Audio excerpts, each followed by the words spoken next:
Point आज है आपकी topic electric flux and flux density. तो इलेक्ट्रिक फ्लक्स क्या है, फ्लक्स डेंसिटी क्या है, आज वो पढ़ेंगे please. Electric flux, simply we say that tomorrow he will come, so please उनखां पोइ यहाँ पे हम कहेंगे इलेक्ट्रिक फ्लक्स, डिफाइन करेंगे इसको सी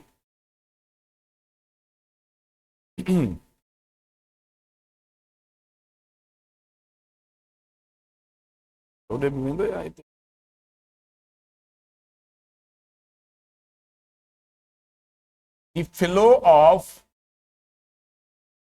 flow of electric lines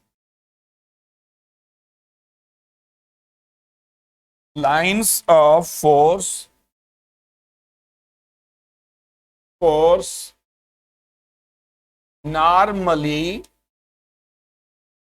normally is called electric flux. क्योंकि जैसे पानी का फ्लो होता है ऐसे ही इलेक्ट्रिक फ्लक्स होती है। कौन से चैप्टर के बेटा प्रॉब्लम्स? हीट चैप्टर के। हाँ तो बेटा वो तो सिंपल हैं, वो तो हमने कोइंसाइडिंग भी किए थे। मेरे ख्याल में मुझे तो याद है तो किए थे, नहीं तो all these are simple. Thermodynamics के भी मैंने करवाए थे। इफिशिएंसी ऑफ कार्नोट इंजन के 3 प्रॉब्लम्स हैं, वो भी मैंने करवाए थे। हाँ वो वैल्यूज डिफरेंट रखे थे मैंने। हाजुर हाजुर हाजुर हाजुर संडे पे इंशाल्लाह टेस्ट सॉल्व करके भेजूंगा। अभी पढ़ते हैं, हीट के बुक के लिए नहीं किए थे। हाँ तो मिस्टर हमजा उस जैसे हमने किए थे इसी वजह से मैंने करवाए थे, ताकि जो एंट्री में बगैर कैलकुलेटर वाले आते हैं वो करवाए थे मैंने।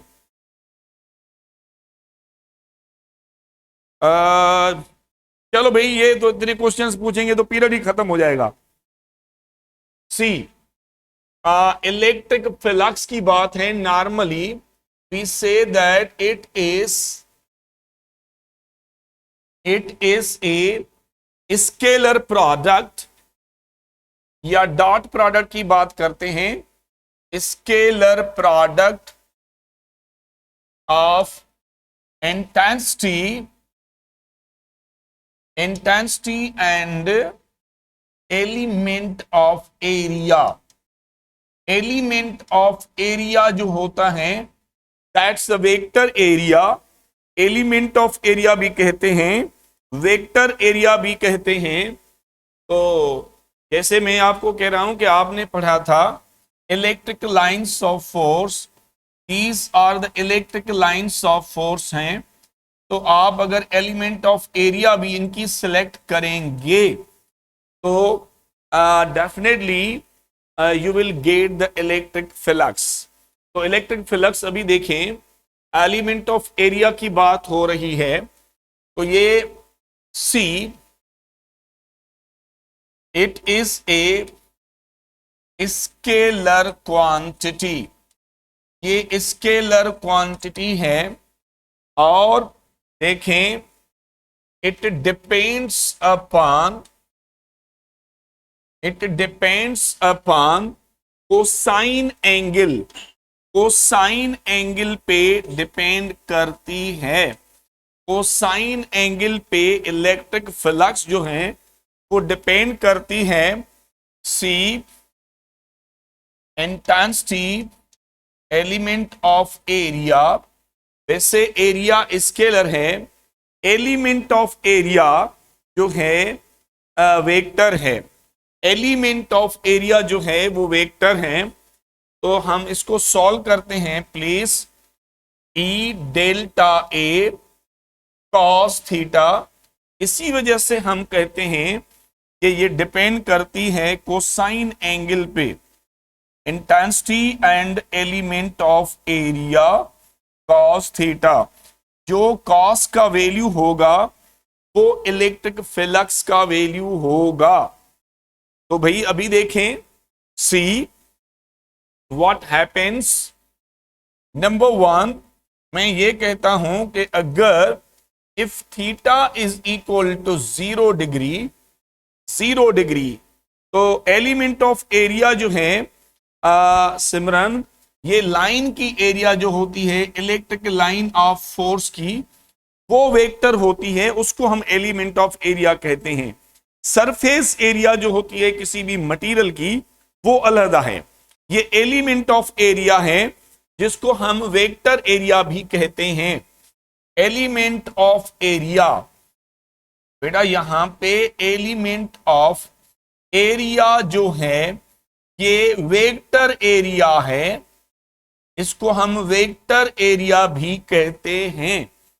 ठीक है सर। तो यहां पे इकरा मैंने लिखा है कि अगर यहां पे एंगल 0 होगी, ये है पानी की तरह, जैसे पानी फ्लो करता है ऐसे ही electric lines of force flow करती हैं।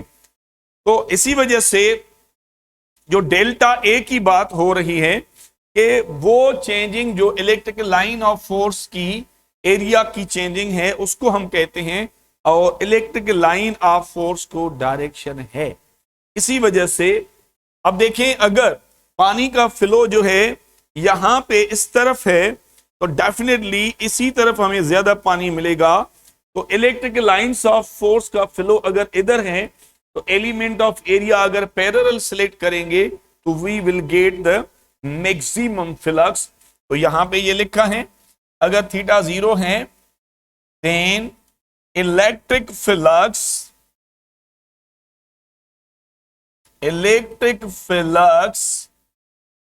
will be maximum and positive.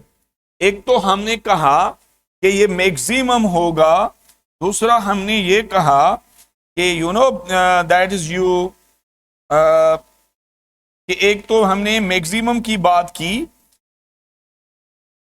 और दूसरी मैंने ये बात की कि मैक्सिमम भी है वो पॉजिटिव भी है, मैक्सिमम भी होगा पॉजिटिव भी होगा।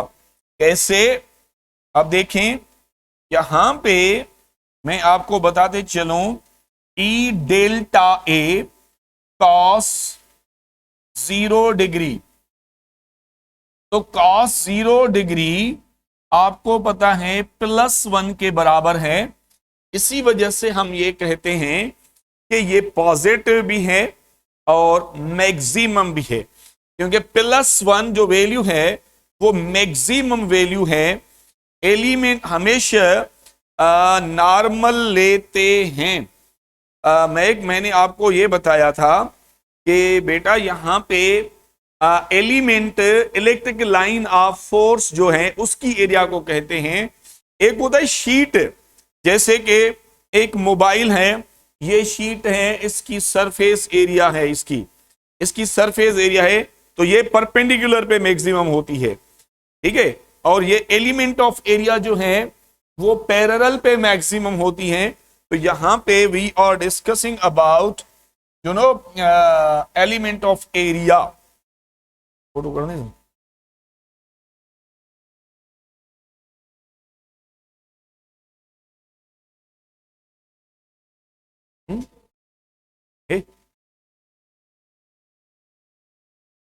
तो उसके बाद जो है हम आ रहे हैं, नॉर्मल मींस परपेंडिकुलर की बात है। तो उसके बाद नंबर 2 पे आती हैं कि यहां पे आपने तो देखा ये फ्लक्स का फार्मूला जो है मैक्सिमम पे ये आ गया, तो इसका SI यूनिट क्या होगा? It's SI unit,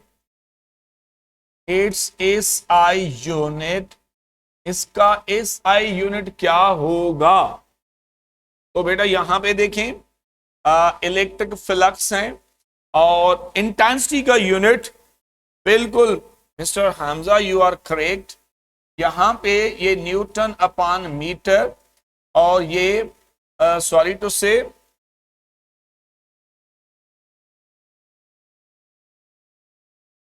Newton upon coulomb metre square, newton metre square coulomb inverse, ये भी लिख सकते हैं। या तो आप ऐसे लिख सकते हैं कि वोल्ट इनटू मीटर, ये भी लिख सकते हैं। या तो आप ये लिख सकते हैं कि जूल कूलम इनवर्स और you know I say that into metre. तो ये जो फार्मूला है, ये सारे फार्मूला इसके यूनिट्स हैं और इसका यूनिट जो आइडेंटिकल है, देखें, द यूनिट ऑफ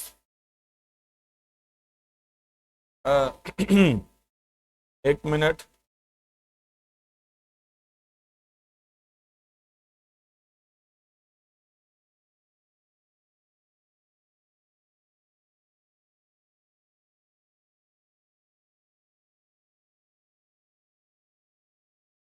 अब नंबर 2 पे आ रहे हैं प्लीज। के नंबर 2 यहां पे लिखेंगे if theta is equal to 180 degree, theta is equal to, flux density के बाद में बात करेंगे, फ्लक्स डेंसिटी से नहीं है, बिल्कुल नहीं है इससे। 180 डिग्री होगी, देन जो electric flux will be maximum, यहां पे मिनिमम वर्ड भी यूज देता है, मिनिमम भी, मगर यहां पे मैक्सिमम भी होगा and you know negative, maximum भी होगा और नेगेटिव भी होगा, क्योंकि आपको पता है यहां पे C and times T element of area, अगर हम ये सॉल्व करते हैं cos 180 degree, you know cos 180 degree बराबर है -1 के, -1 के, ठीक है। तो अब देखिए व्हाट हैपेंस, तो आपकी फ्लक्स का फार्मूला होगा दिस, ये फार्मूला होगा मैक्सिमम एंड नेगेटिव। हाँ मिस्टर हमजा, मिनिमम की बात करता है, तो अब इश्यू इज दैट मोर की बात महक जो है बाद में करेंगे, क्योंकि अभी मैं आ रहा हूं क्वाड्रेंट पे, अभी मैक्सिमम और मिनिमम की बात हो रही है।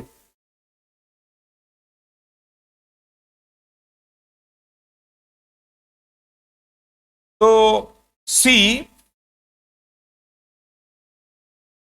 तो उसके बाद नंबर 3, if theta is equal to 90 degree, इसका मतलब यह है कि अगर लाइंस जो हैं इस तरफ हों और एरिया जो हो वो इस तरफ हो, यहां पे आप लाइन डेफिनेटली, अब देखिए फ्लो ऐसे है और एलिमेंट ऑफ एरिया ऐसे सिलेक्ट कर रहे हैं आप। भाई आप देखें फ्लो अगर इस तरफ है, पानी का फ्लो इस तरफ है, तो यहां पे तो पानी नहीं मिलेगा ना। Issue is that a wherever is a flow, तो ये भी इलेक्ट्रिक लाइंस ऑफ फोर्स हैं, इलेक्ट्रिक लाइंस ऑफ फोर्स का जिस डायरेक्शन में फ्लो होगा उस टाइम पे ही आपको मैक्सिमम फ्लक्स मिलेगी। इस साइड पे अगर एरिया लेंगे तो इस साइड पे आपको फ्लो नहीं मिलेगा। तो इसी वजह से we say that then electric flux is zero, या मिनिमम भी कह सकता है।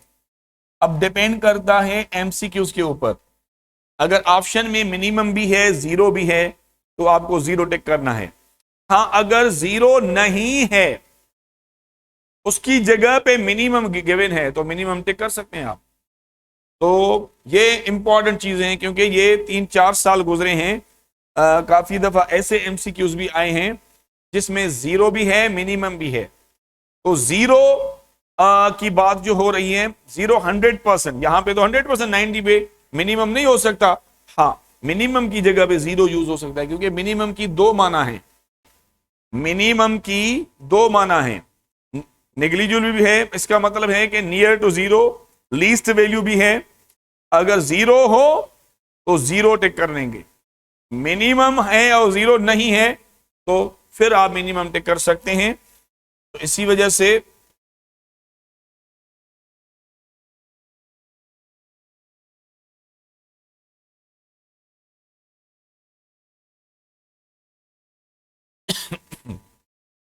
तो अब देखें, मैक्सिमम महक जो मैंने आपको बताया कि अगर ईस्ट डायरेक्शन में फ्लो है, ईस्ट डायरेक्शन में अगर फ्लो है तो पैरेलल लेंगे तो वहां पर आपको मैक्सिमम मिलेगी।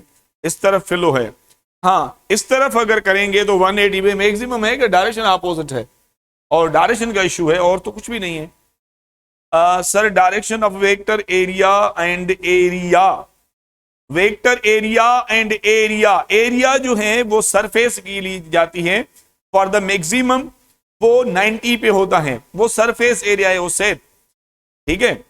और 0 और 180 पे mister Hamza that will be the maximum.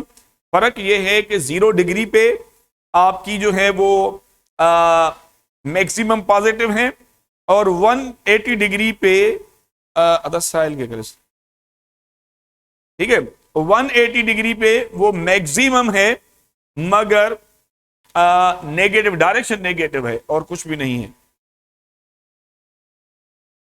उसके बाद हम आ रहे हैं क्वाड्रेंट पे, नंबर 3, ये कहता है if theta is greater than 90 degree और theta is less than 270 degree, then you know electric flux is negative. ये नेगेटिव होगी, क्यों कैसे, वो ये मैं आपको बताते चलूं कि हमारे पास 4 क्वाड्रेंट होते हैं, 4 क्वाड्रेंट होते हैं, एक ये एक्स है, ये माइनस एक्स है, ये y है, ये माइनस y है, ये ओरिजिन है। तो बेटा यहां पे जो मैं बात कर रहा हूं क्वाड्रेंट्स की, ये फर्स्ट क्वाड्रेंट है, ये सेकंड है, ये थर्ड है, ये फोर्थ है। इसमें आप देखें कॉस थीटा यानी पॉजिटिव है, इसमें कॉस थीटा नेगेटिव है, इसमें कॉस थीटा नेगेटिव है, इसमें कॉस थीटा पॉजिटिव है।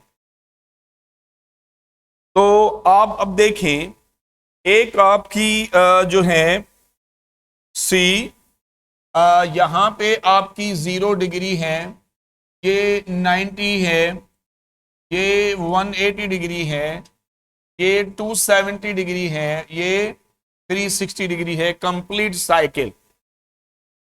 तो बेटा यहां पे मैंने आपको ये बताया कि जो फ्लक्स है वो कोसाइन एंगल पे डिपेंडेंट है। इलेक्ट्रिक फ्लक्स किस पे डिपेंडेंट है? कोसाइन एंगल पे।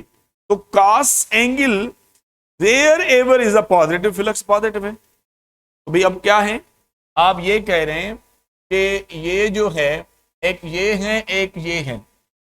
अब देखें ग्रेटर देन 90 डिग्री आपका सेकंड क्वाड्रेंट आ गया, क्वाड्रेंट सेकंड क्वाड्रेंट है। Less than that is the third quadrant, third quadrant. अब देखें इसमें थर्ड क्वाड्रेंट में भी नेगेटिव है, सेकंड क्वाड्रेंट में भी नेगेटिव है, थर्ड में भी नेगेटिव है। तो अगर कॉस थीटा नेगेटिव है तो डेफिनेटली इसमें जो भी वैल्यूज होंगे इन क्वाड्रेंट के दरमियान, जितने भी वैल्यूज हैं वो नेगेटिव हैं फ्लक्स के, क्योंकि कॉस एंगल जो है, मैंने लिखा था electric flux depends on the cosine angle, cosine angle पे डिपेंडेंट है। तो अब इशू है नंबर 4, नंबर 4 है, अब देखिए मैं ये कह रहा हूं कि if you know theta is less then 90 degree, less than 90 degree, तो आपका ये आ गया फर्स्ट क्वाड्रेंट। सर ये आ गया फर्स्ट क्वाड्रेंट। फर्स्ट क्वाड्रेंट में आपको पता है, फर्स्ट क्वाड्रेंट में वैसे भी कॉस थीटा जो है वो पॉजिटिव है, और थीटा ग्रेटर देन 270 डिग्री। अब देखें greater than 270 degree again positive है, ये भी पॉजिटिव है। तो इश्यू इज दैट कि ग्रेटर देन 270 डिग्री तो आप कहेंगे देन, अब ये है आपका फोर्थ क्वाड्रेंट, फोर्थ क्वाड्रेंट, चौथा क्वाड्रेंट, उसमें पॉजिटिव है, थर्ड में जी नेगेटिव है, सेकंड में भी कॉस नेगेटिव है। तो इसी वजह से I say that electric flux, electric flux जो होगी इज पॉजिटिव, और ये पॉजिटिव रहेगी। ये तो सिंपल है जी, क्योंकि ये क्वाड्रेंट बता रहा है, कॉस थीटा बता रही है, मैं तो नहीं बता रहा। ये जो एमसीक्यूज हैं ये आपकी कोसाइन एंगल पे डिपेंडेंट है, क्योंकि हमने लिखा था कि ये कोसाइन एंगल पे डिपेंड करती है, कोसाइन एंगल पे ये डिपेंड करती है। तो that is important. C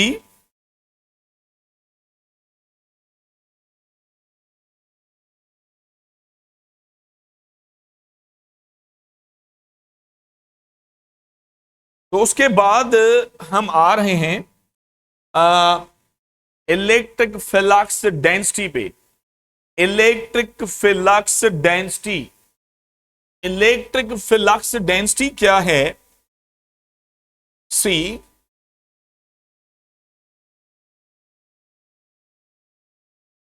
electric flux density इसे शो करते हैं, या तो हम ये कहते हैं कि इट्स अ रेशियो, ये रेशियो है change in flux to element of area का, या ये कह सकते हैं या it is the ratio of electric flux, electric flux to the element of area,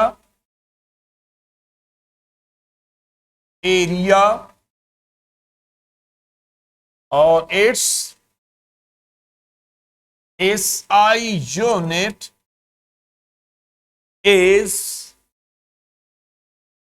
या तो आप कहें न्यूटन कूलम इनवर्स, या आप कहें वोल्ट मीटर इनवर्स, या आप कहें जोल coulomb inverse metre inverse.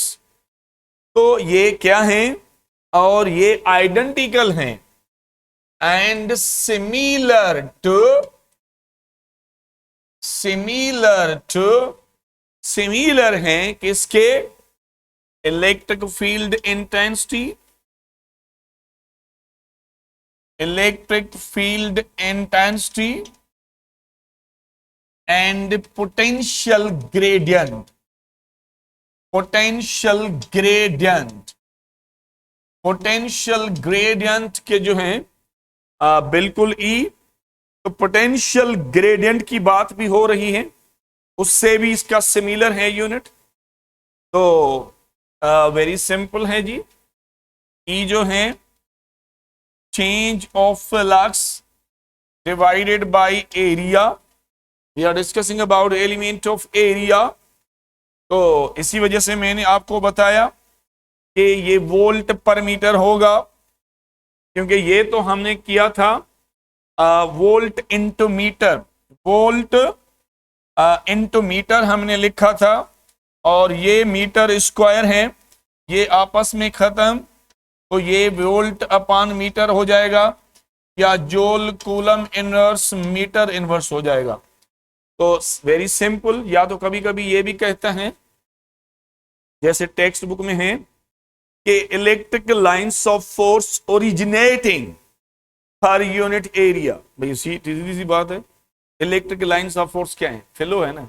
Electric lines of force flow करेंगे तो वो फ्लक्स है ना। फ्लो, पानी का भी फ्लो होता है, इलेक्ट्रिक लाइंस का भी फ्लो होता है, एक जगह पे थोड़ी रुकी होती हैं, वो तो फ्लो करती हैं। वेक्टर हैं, वो तो डायरेक्शन है, उसको उसको हमने इमेजिनरी वेक्टर लाइंस दिया है, ठीक है ना सर।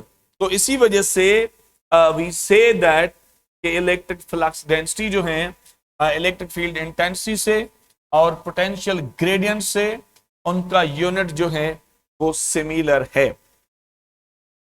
उसके बाद हम आ रहे हैं इलेक्ट्रिक फ्लक्स जो है किस चीज पे डिपेंड करती है अगर स्फेरिकल ली जाए तो सी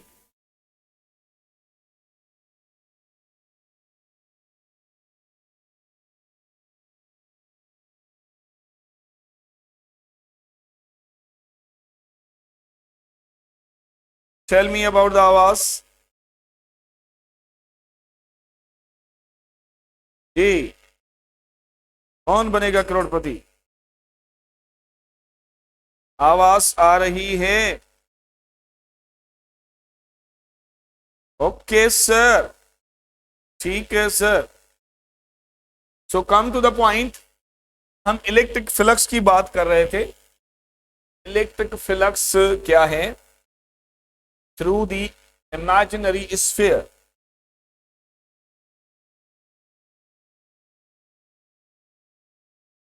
electric flux through an imaginary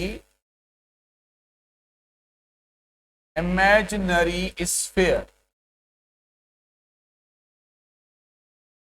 ठीक है सर।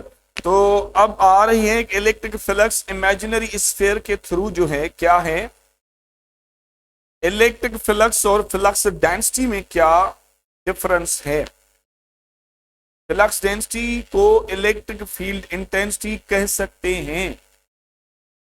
कह सकते हैं तो नहीं है, उससे सिमिलर है, क्योंकि electric field intensity vector quantity है, वो स्केलर है। थोड़ा सा फर्क है, डेंसिटी की बात आती है, ठीक है। तो दोनों का यूनिट भी डिफरेंट है, दोनों की पोलैरिटीज डिफरेंट हैं।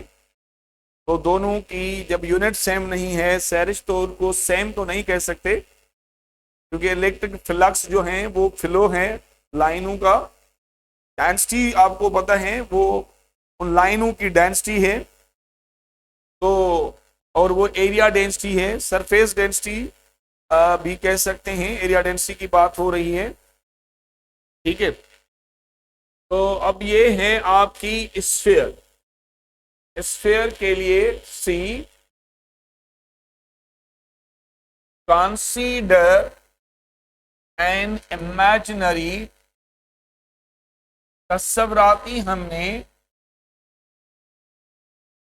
N sphere where positive charges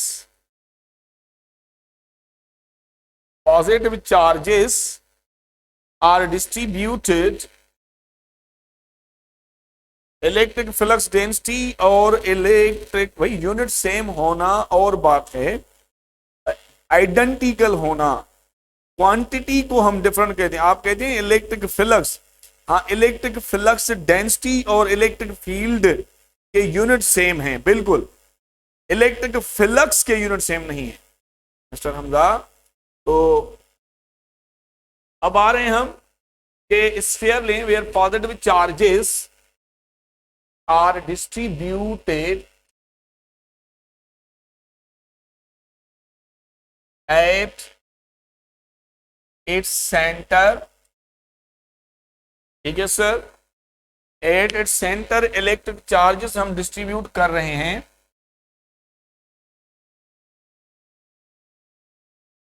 और यहां पे मैंने एक element of area at the distance R select किया है, जबकि इंटेंसिटी और एलिमेंट ऑफ एरिया यहाँ पे पैरेलल लिए हैं।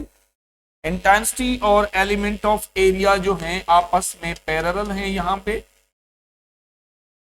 यानी intensity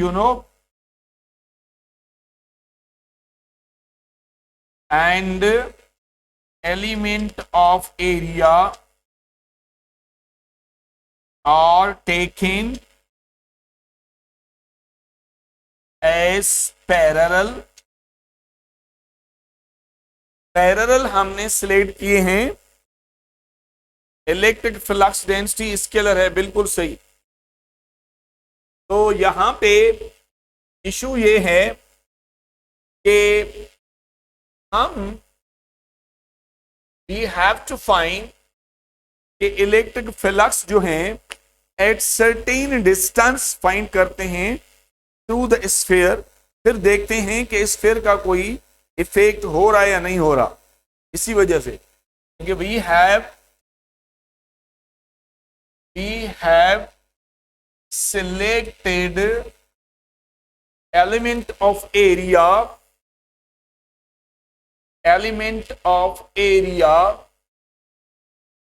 at distance r distance पे एलिमेंट ऑफ एरिया हमने सिलेक्ट किया है।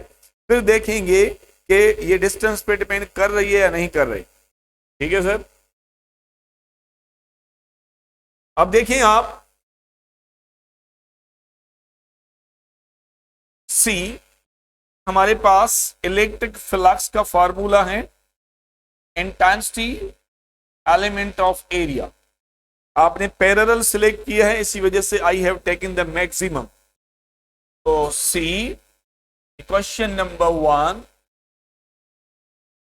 अब बात यह है कि सच दैट इलेक्ट्रिक फ्लक्स जो है वो हमें मालूम करना है वेयर इलेक्ट्रिक फील्ड आउटसाइड क्या होगी, ये आप मालूम कर चुके हैं।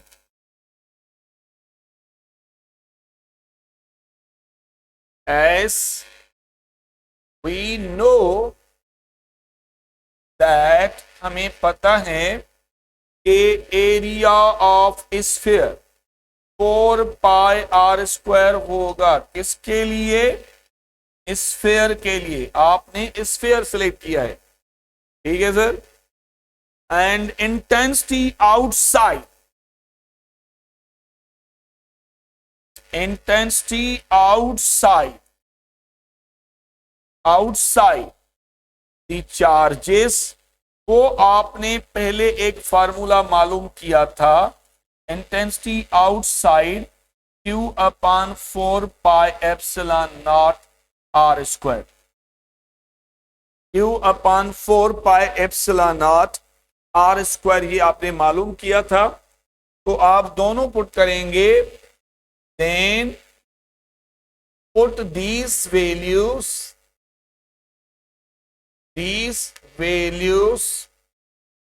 in equation number 1। तो फ्लक्स की क्या पोजीशन होगी जी?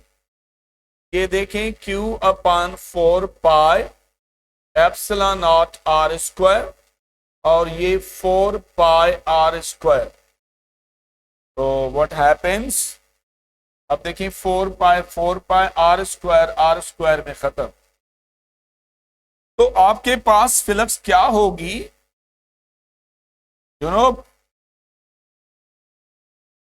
फ्लक्स जो होगी वो Q अपॉन एप्सिलॉन नॉट होगी। इसमें से पता चलता है कि इवन हमने स्फीयर लिया था, क्या लिया था? स्फीयर लिया था, फिर भी कोई चीज स्फीयर की इसमें है ही नहीं। स्फीयर का मतलब होता है 4 पाई होना चाहिए। स्फीयर का मतलब होता है साइज, रेडियस होना चाहिए। यहां पे रेडियस भी नहीं बचा। तो इस फार्मूला को, ये फार्मूला हमें बता रहा है कि जो इलेक्ट्रिक फ्लक्स है वो ना तो साइज पे डिपेंड करती है, ना तो शेप पे डिपेंड करती है, या उसको हम ज्योमेट्री कहते हैं, ज्योमेट्री पे डिपेंड नहीं करती। हाँ, डिपेंड करती है अमाउंट ऑफ चार्जेस पे डिपेंड करती है।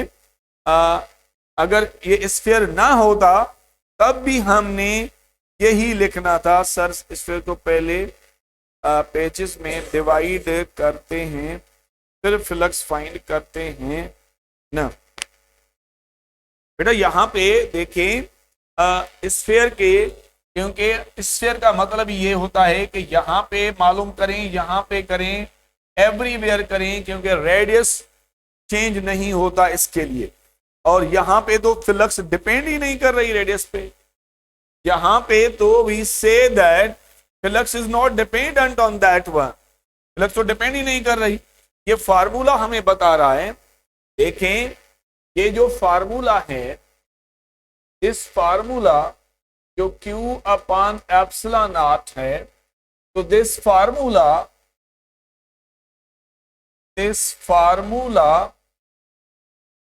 shows that electric flux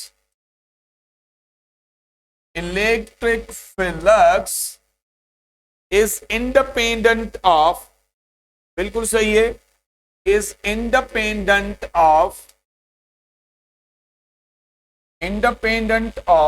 किस किस पे इंडिपेंडेंट है।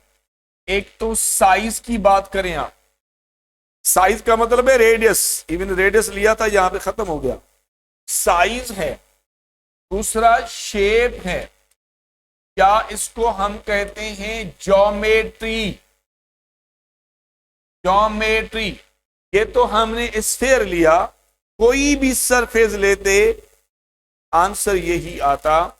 इसी वजह से मैंने आपको बताया कि यहां पे साइज से मुराद था कि डिस्टेंस,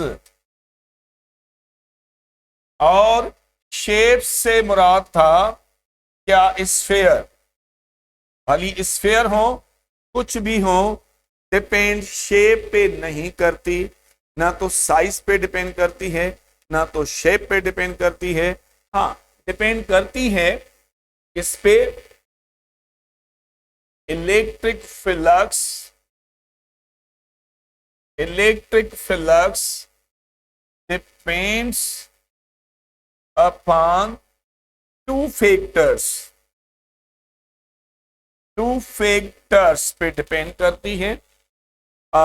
वो कौन से फैक्टर्स हैं? नंबर 1 ये है कि अमाउंट ऑफ चार्ज, इसको आप मैग्नीट्यूड ऑफ चार्ज भी कहते हैं। मैग्नीट्यूड ऑफ चार्ज भी कहते हैं। और दूसरा है आपका मीडियम पे भी डिपेंड करती है। इसका मतलब ये है कि independent of the size, shape और ज्योमेट्री, और डिपेंडेंट जो है वो है मीडियम पे। तो बेटा यहां पे जो मेन चीजें थी इलेक्ट्रिक फ्लक्स की, वो जो चीजें बता रहे हैं वो इस ये फार्मूला ही हमें बता रहा है कि किस पे डिपेंड करती है या नहीं करती। तो हमने यहाँ पे, वो तो मैंने पहले ही स्नेहा बता दिया था कि एंगल पे डिपेंडेंट है। यहाँ पे मैंने वो 0 मैक्सिमम लिया था, इसी वजह से अब उस पे डिपेंड की बात नहीं करेंगे, क्योंकि हमने मैक्सिमम डिस्ट्रीब्यूशन पे तो वो जी सर वो मलाइका वो आएंगे, गासेस लॉ की बात करेंगे, वहां पे ये चीज डिस्कस करेंगे कि डिस्ट्रीब्यूशन की क्या इशू है। अब इशू है आपकी यहाँ पे सिंपल जो मैंने स्फीयर लिया था, और डिस्ट्रीब्यूशन की बात करेंगे गासेस लॉ में। कि गासेस लॉ जो है, जो फ्लक्स में डिस्ट्रीब्यूशन इशू है, वो किस पे डिपेंड करती है। तो मेरे ख्याल में आज के लिए काफी है, क्योंकि अब गासेस लॉ को तो शुरू नहीं कर सकते, गासेस लॉ थोड़ा सा बड़ा है, वो टुमारो इंशाअल्लाह। बाकी इसमें से कोई क्वेश्चन हो तो आप पूछ सकते हैं जी। Anybody else? Sir electric flux में एरिया और फ्लक्स डेंसिटी में एरिया में क्या फर्क है? सर बात सिर्फ ये है कि सर इशू है स्केलर और वेक्टर का। वहां पे वो वेक्टर एरिया है, यहां पे वो स्केलर की बात है और कुछ भी नहीं है बाकी। Anybody else? Electric flux density to vector तो है ना बाबा, वेक्टर का थे वह electric field intensity vector uh.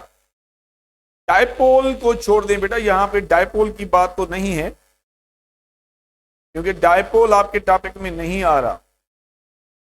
Inside the sphere सिर्फ पॉजिटिव हो सकती है, नेगेटिव नहीं, क्योंकि positive Mahak issue is that, मैं आपको बताते चलूं कि पॉजिटिव चार्जेस में हमेशा जनरेशन जो होती है पॉजिटिव, तो दोनों वेक्टर होना होंगे ना? नहीं, दोनों वेक्टर्स नहीं है, नंबर 1। नंबर 2 है कि सेंटर फॉर क्या है बेटा, यहां पे देखें, अगर सेंटर पे होगी आंचल तो बाहर लाइनें होंगी, अगर बाहर होंगी तो अंदर लाइनें नहीं होंगी, क्योंकि पॉजिटिव चार्जेस का डायरेक्शन आउटवर्ड है, इनवर्ड नहीं है।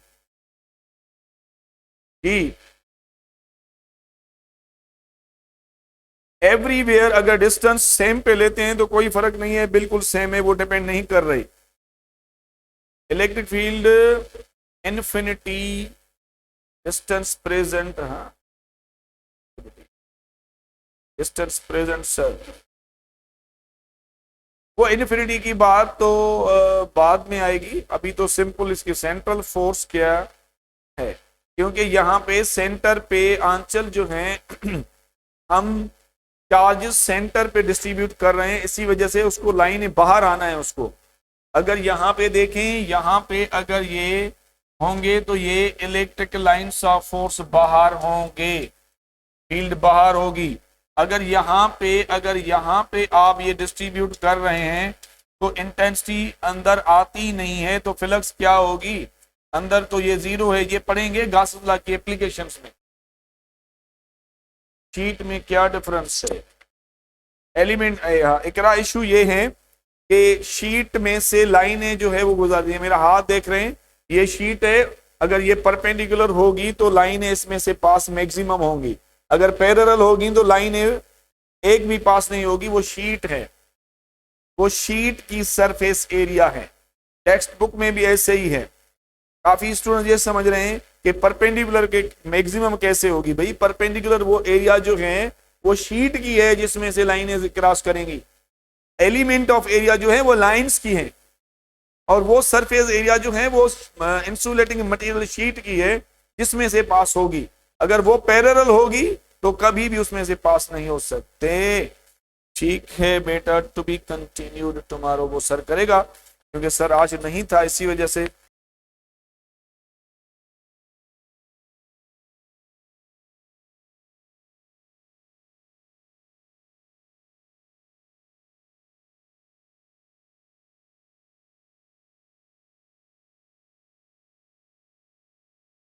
हाँ भाई, तो प्लांट के पास जो टिश्यू हैं वो कितने टाइप के हैं? दो टाइप के प्लांट के पास टिश्यूज हैं। एक टिश्यू हैं ग्रोथ करने वाले, जिनको हम कहते हैं मेरिस्टेम या मेरिस्टेमेटिक टिश्यू। मेरिस्टोज का मतलब ही है ग्रो करना, और दूसरे जो टिश्यू हैं वो टिश्यू कहलाते हैं नॉन मेरिस्टेम, यानी डिवाइड ना करने वाले, और जो डिवाइड ना करें उसे परमानेंट भी कहा जाता है। परमानेंट टिश्यू, ये परमानेंटली कोई काम करेंगे, और ये नॉन परमानेंट यानी डिवाइडिंग टिश्यू मेरिस्टेमेटिक।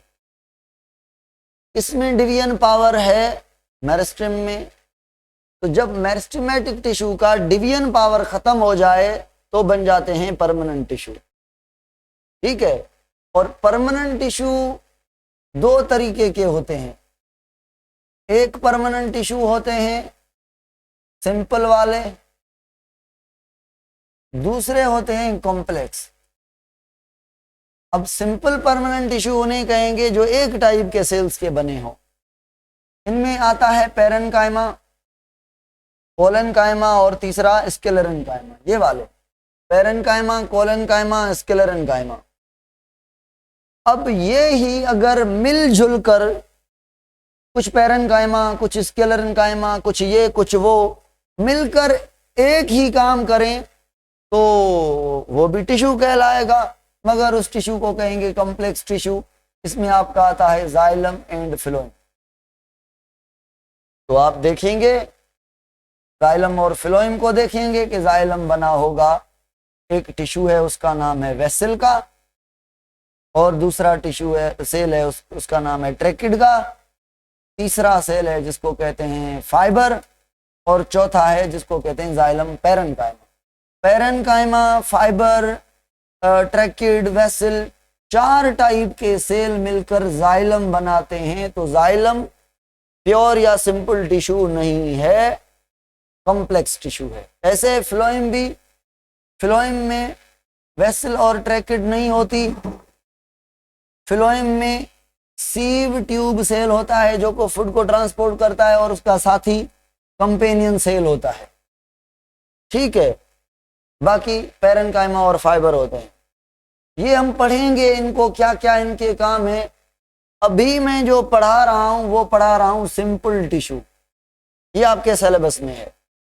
अच्छा, थोड़ा मेरिस्टेम के बारे में थोड़ा जान लें, थोड़ा झांक के देखें मेरिस्टेम को। ये मेरिस्टेम सेल जो हैं वो स्मॉल होते हैं, ग्रोइंग पॉइंट्स पर होते हैं, ग्रोथ करने के लिए होते हैं और डेवलपमेंट करने के लिए होते हैं। ये सेल स्मॉल होते हैं ग्रोइंग पॉइंट्स, ग्रोइंग एरियाज पर मिलते हैं, ग्रोथ एंड डेवलपमेंट करवाते हैं। इनके अंदर वैक्यूल नहीं होता, इनके अंदर जो न्यूक्लियस है वो सेंटर पर पाया जाता है। जब न्यूक्लियस ना सेंटर से हट जाए, जब न्यूक्लियस सेंटर से हट जाए, साइड हो जाए, क्यों होता है न्यूक्लियस साइड?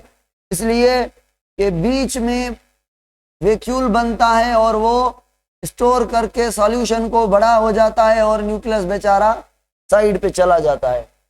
जब ऐसी कंडीशन बन जाए तो हम कहते हैं ये मेरिस्टेम कन्वर्ट हो गया परमानेंट में, ठीक है। और परमानेंट पहले कौन से बनेंगे? सिंपल, फिर वो कॉम्प्लेक्स बना सकते हैं और नॉट।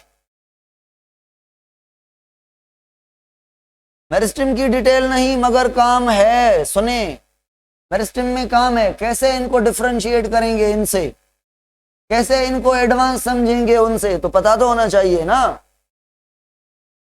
ठीक है। इसके खानदान के बारे में पता होना चाहिए, और ये उसका खानदान है, बाप दादा यही है, इससे बना हुआ है। क्या क्या चेंजेस आई हैं वो समझ जाएंगे, पूरी सीक्वेंस समझ जाएंगे, पूरा कॉन्सेप्ट समझ जाएंगे। सुने भाई, न्यूक्लियस सेंटर पर है और जो न्यूक्लियस है थोड़ा बड़ा होता है, प्रोमिनेंट न्यूक्लियस होता है। क्यों? क्योंकि इसका न्यूक्लियस प्रोमिनेंट इसलिए होता है, जो न्यूक्लियस अगर बड़ा होगा इट मींस उस न्यूक्लियस में 2 होने की कैपेसिटी है। एक न्यूक्लियस 2 सेल्स के जेनेटिक मटेरियल कंटेन करता है, तो बड़ा होता है न्यूक्लियस, ठीक है। और सेल्स के बीच स्पेस नहीं होती, टाइटली पैक्ड सेल होते हैं और छोटे होते हैं। क्यों स्पेस नहीं है और छोटे क्यों हैं, बताएं कमेंट में। आप कहेंगे सर एक जगह पे एक सेल है, वो डिवाइड करके 2 बना रहा है, 2 4 बना रहे हैं, तो स्पेस तो कम हो जाएगी ना, नहीं बचेगी ना। और मुझे बताएं, जो सेल डिवाइड कर रहा है उसका सेल वॉल क्या है, थिन है या थिक है? चलो मान लिया थिन है। फ्लेक्सिबल है और नॉट? फ्लेक्सिबल है मान लिया। क्यों सेल वॉल थिन और फ्लेक्सिबल है? क्योंकि भाई 2 सेल को बटना है, डिवाइड होना है, तो सेल वॉल थिन होना चाहिए। अगर सेल वॉल थिक हो गया तो सेल डिवाइड कैसे होगा? प्रॉब्लम होंगे बहुत सारे। ये मेरिस्टेमेटिक सेल्स हैं। अभी मैं पढ़ाऊंगा सिंपल टिश्यू, ठीक है। ये थोड़ा स्क्रीनशॉट तो ले लें, ये मैं सेव नहीं करूंगा, अभी डिलीट कर रहा हूं। ले लिया, डन।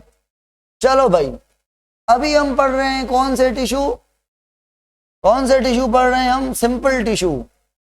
और जो सिंपल टिश्यू हैं उनमें एक टाइप है पेरेनकाइमा, कोलेनकाइमा, स्क्लेरेनकाइमा। सुने भाई, ये पहला है ये सबसे ज्यादा लिविंग है। जब इसके अंदर ओल्ड एज आएगी तो इसका सेल वाल लिविंग है, डेड है? डेड है। अगर मैं कह रहा हूं सेल वाल मोटा हो रहा है, इट मीन सेल क्या हो रहा है? छोटा हो रहा है, मतलब प्रोटोप्लाज्म छोटा हो रहा है। समझ आ रही है ना? अगर सेल वाल मोटा हो रहा है तो सेल लिविंग हो रहा है, डेड हो रहा है? डेड हो रहा है। तो ये कोलन कायमा का सेल वाल मोटा हो जाएगा, उसका काम ये वो कम हो जाएगा। मगर बताएं, पेरन कायमा में सेल वाल अभी तक पतला है, कोलन कायमा में मोटा है, स्केलन कायमा में और मोटा है, और तो और केमिकल भी डिपॉजिट हो गए हैं। तो मुझे बताएं, पेरन और कोलन कायमा में ज्यादा सपोर्ट कौन देगा? सपोर्ट कोलन कायमा, और स्केलेरन कायमा उससे भी ज्यादा। तो भाई प्लांट के पास 3 टाइप के रीजन्स हैं, एक सॉफ्ट एरियाज हैं, एक बिल्कुल हार्ड एरियाज हैं, और कुछ इंटरमीडिएट एरियाज हैं। जैसे लीफ बिल्कुल सॉफ्ट है, स्टेम की पिथ बिल्कुल सॉफ्ट है, कॉर्टेक्स बिल्कुल सॉफ्ट है। तो यहां पर पेरेन्काइमा मिलेगा, मैं पढ़ाऊंगा अभी। और जो लीफ जहां पे लगा होता है, जहां पे लीफ लगा होता है, ये पिटियोल, ये इसको मुझे बताएं, स्टेम ज्यादा सपोर्टिव होना चाहिए नंबर 1, या ये पिटियोल नंबर 2, या लीफ नंबर 3? सबसे ज्यादा सपोर्टिव कौन होना चाहिए? तो इसमें आपको सेंटर में स्केलेरन कायमा पाए जाएंगे, पिथ पर, सेंटर पर अभी कह रहा हूं मैं, और इसमें कोलन कायमा पाए जाएंगे, और इसके अंदर पेरन कायमा। अब ऐसा भी नहीं है कि सारा लीफ पेरन कायमा है, लीफ में भी जो वीन्स हैं वहां पर मैकेनिकल टिश्यू हैं, जो लीफ में वीन्स का जार फैला हुआ है, ठीक है। और ऐसा भी नहीं है कि ये सारे का सारा कोलन कायमा का है, इसमें भी लिविंग सेल हैं। और ऐसा भी नहीं है कि स्टेम सारे का सारा डेड है, इसमें भी लिविंग सेल हैं। इन जनरल ये सॉफ्ट है तो पेरन कायमा ज्यादा है, इन जनरल इसमें कोलन कायमा ज्यादा है, इन जनरल इसमें स्केलेरन कायमा ज्यादा है। Got it, got it, got it. तो भाई अभी आ जाएं पेरन कायमा पर, कि पेरन कायमा जो सेल होते हैं, ये सेल की शेप है, इट में बी ओवल, इट में बी स्फेरिकल। ये सेल्स हैं, मैंने सेल्स के सेल वाल बनाए हैं, और ये सेल के अंदर अभी ब्लू कलर से मैं बना रहा हूं सेल मेम्ब्रेन। ये सेल मेम्ब्रेन बना रहा हूं, आप देख रहे होंगे कि सेल मेम्ब्रेन सेल वाल से चिपकी हुई है।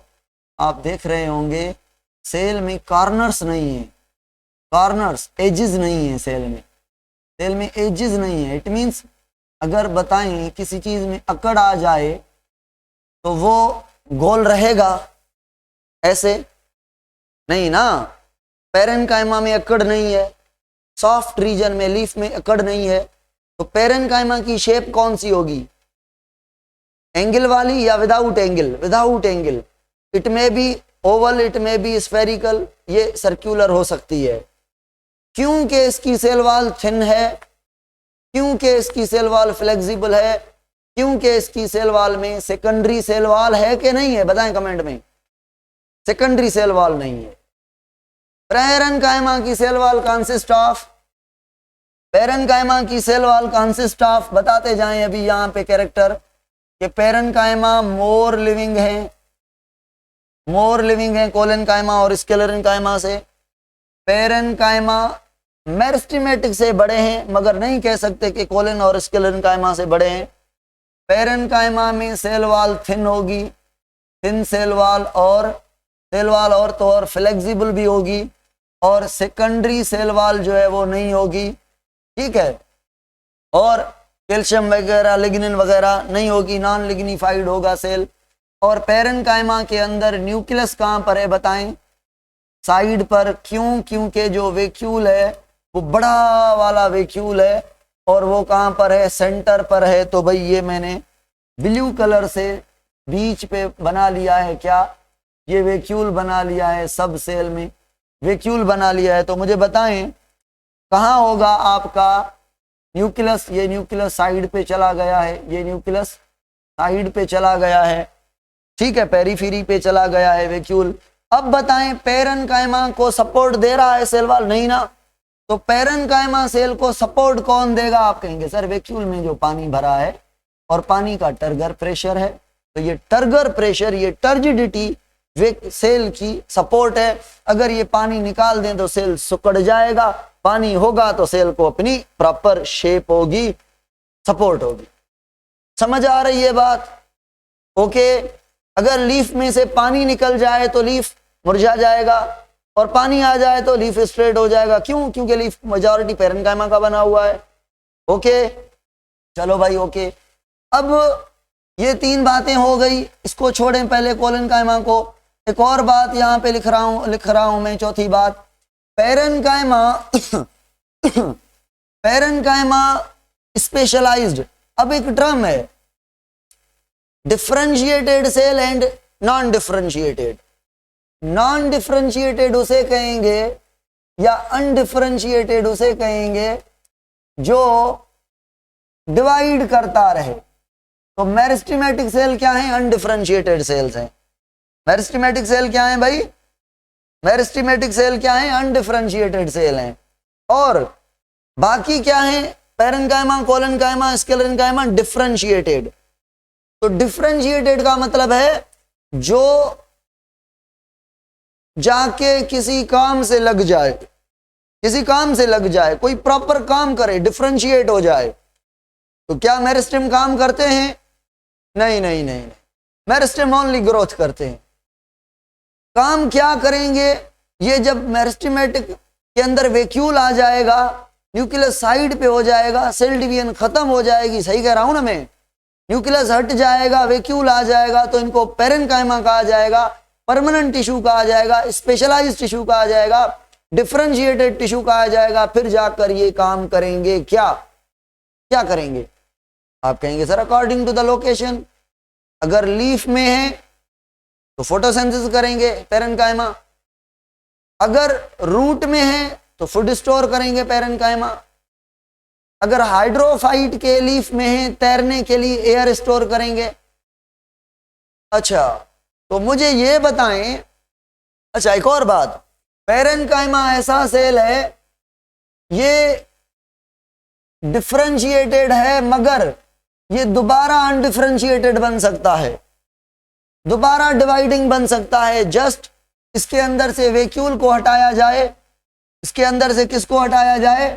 वैक्यूल को हटाया जाए, तो ये वैक्यूल के हटाने से ये फिर से क्या हो जाएगा?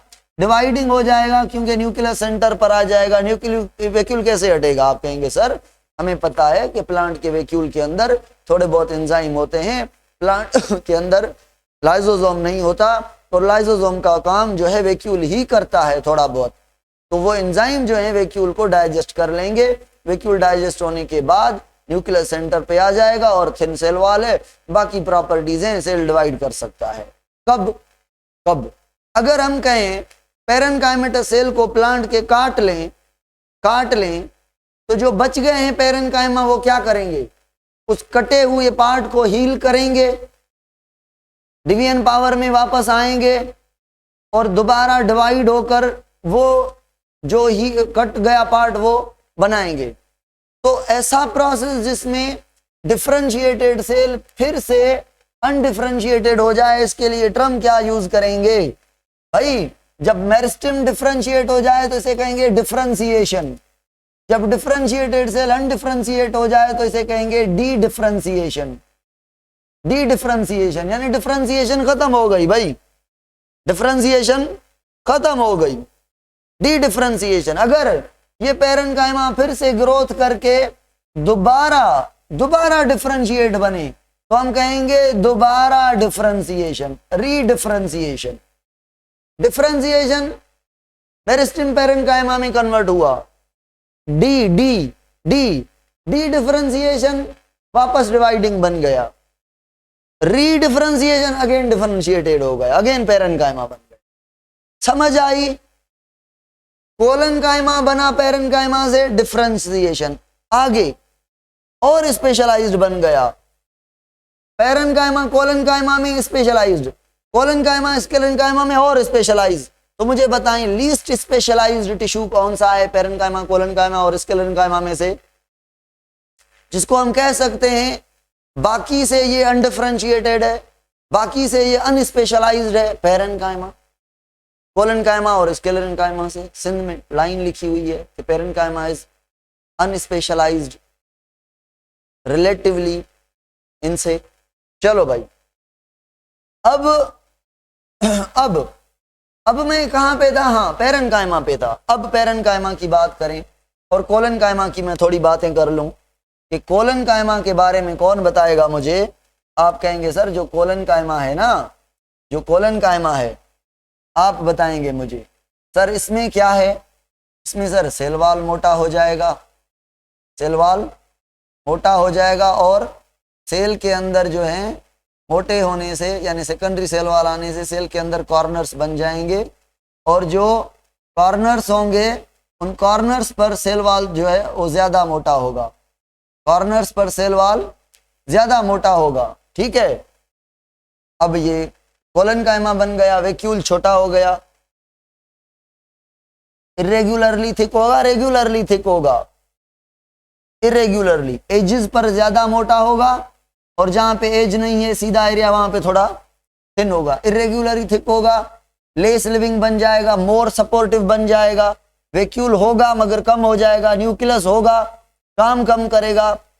ठीक है, सपोर्ट इसकी आ जाएगी, टर्गर प्रेशर इसका कम हो जाएगा, लेस फंक्शनल हो जाएगा, मोर सपोर्टिव हो जाएगा। तो मैकेनिकल टिश्यू कौन है, पैरेन्काइमा या कोलेनकाइमा एंड स्क्लेरेन्काइमा? कौन सा मैकेनिकल नहीं है, जिसको अपनी ताकत नहीं है, बेचारा गरीब सॉफ्ट पैरेन्काइमा, और ये दोनों मैकेनिकल टिश्यू बन गए, मैकेनिकल पार्ट्स में होंगे। चलो भाई, अब अगर मैं कहूं कि लीफ के अंदर जो वीन्स हैं वहां पर या लीफ के पेटियोल में या सॉफ्ट टाइप के स्टेम में कोलेनकाइमा है तो सही बात है, सॉफ्ट टाइप का स्टेम, ये बात ये तो सही कहा आपने, ये सही है, ये सही है। ये कैसे? आप कहेंगे सर देखें ना, जो गंदम है, राइस है, उसका जो स्टेम होता है तना, ये स्टेम ऐसा ऐसा और ये लीफ भी लगे होते हैं, तो लीफ तो पैरेन्काइमा के बने हुए हैं। ठीक है, ये स्टेम सर कुछ तो सपोर्ट कर रहा है, हवा आ रही है, ये वो, ये खड़ा हुआ है, कुछ सपोर्टिव है सर, ये कोलेनकाइमा का बना हुआ, ये soft stem herbaceous stem collenchyma का बना होता है। ठीक है, जो वुडी स्टेम होता है, वुडी इतना बड़ा मोटा, ये बड़ा स्टेम जो है वो किस चीज का बना होता है, वो स्क्लेरेन्काइमा का बना होता है। हर्बेशियस मतलब सॉफ्ट ग्रीन, हर्ब टाइप, हरे भरे। ठीक है, जो लोअर प्लांट्स होते हैं, जो हर्ब होते हैं, जो शर्ब होते हैं, उनमें कोलेनकाइमा लेस स्पेशलाइज्ड। कैसे? स्क्लेरेन्काइमा से लेस स्पेशलाइज्ड, पैरेन्काइमा से मोर स्पेशलाइज्ड है कोलेनकाइमा। ठीक है भाई, तो कोलेनकाइमा ये हो गया आपका। स्क्लेरेन्काइमा क्या कहेंगे आप कहेंगे सर जब सेल का सेल वॉल इतना मोटा हो जाए, इतना मोटा हो जाए कि सेल के अंदर जगह भी ना बचे, जगह भी ना बचे साइटोप्लाज्म और प्रोटोप्लाज्म न्यूक्लियस के लिए, तो ऐसे टाइप के सेल को हम कहते हैं क्या? हम कहते हैं स्क्लेरेन्काइमा। तो आपका सर वैक्यूल भी खत्म, न्यूक्लियस भी खत्म, साइटोप्लाज्म भी खत्म, ये हो गया सेल क्या? डेड। तो dead cell without protoplasm, without cytoplasm, without nucleus, with secondary cell wall, और तो और सेकेंडरी सेल वॉल के अंदर सेकेंडरी सेल बीमार कर रहे हैं, इरिटेट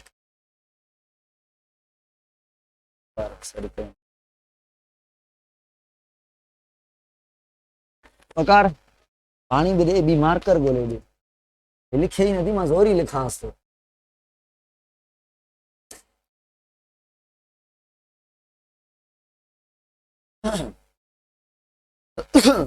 अच्छा, ये बात समझ आई कि सेकेंडरी सेल वॉल में क्या होगा? लिग्निन डिपॉजिट होगी, कैल्शियम मैग्नीशियम डिपॉजिट होगा। ये बहुत बहुत मजबूत टाइप का सेल वाल होगा और ये वुड में पाया जाएगा। अदा भी मार्क कर दो, मां ॾाढो इरिटेट करे थी लिखण में।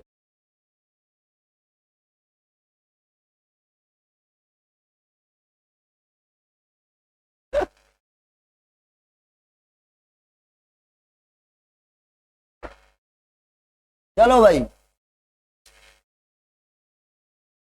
तो ये स्क्लेरेनकाइमा हो गया।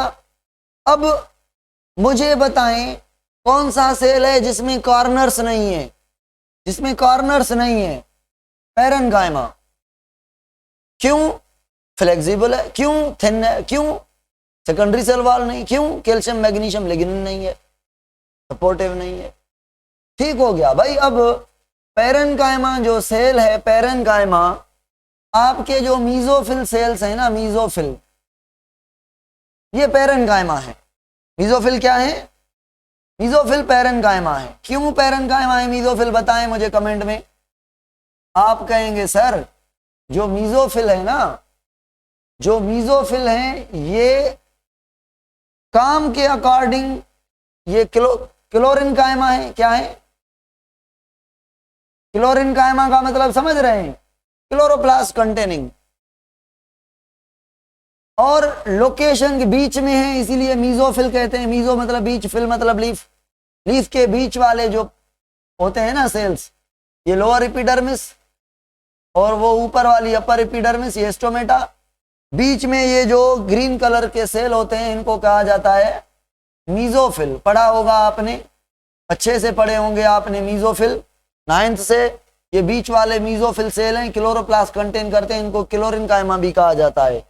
ठीक है, तो ये आपके क्लोरेन्काइमा क्यों कहा?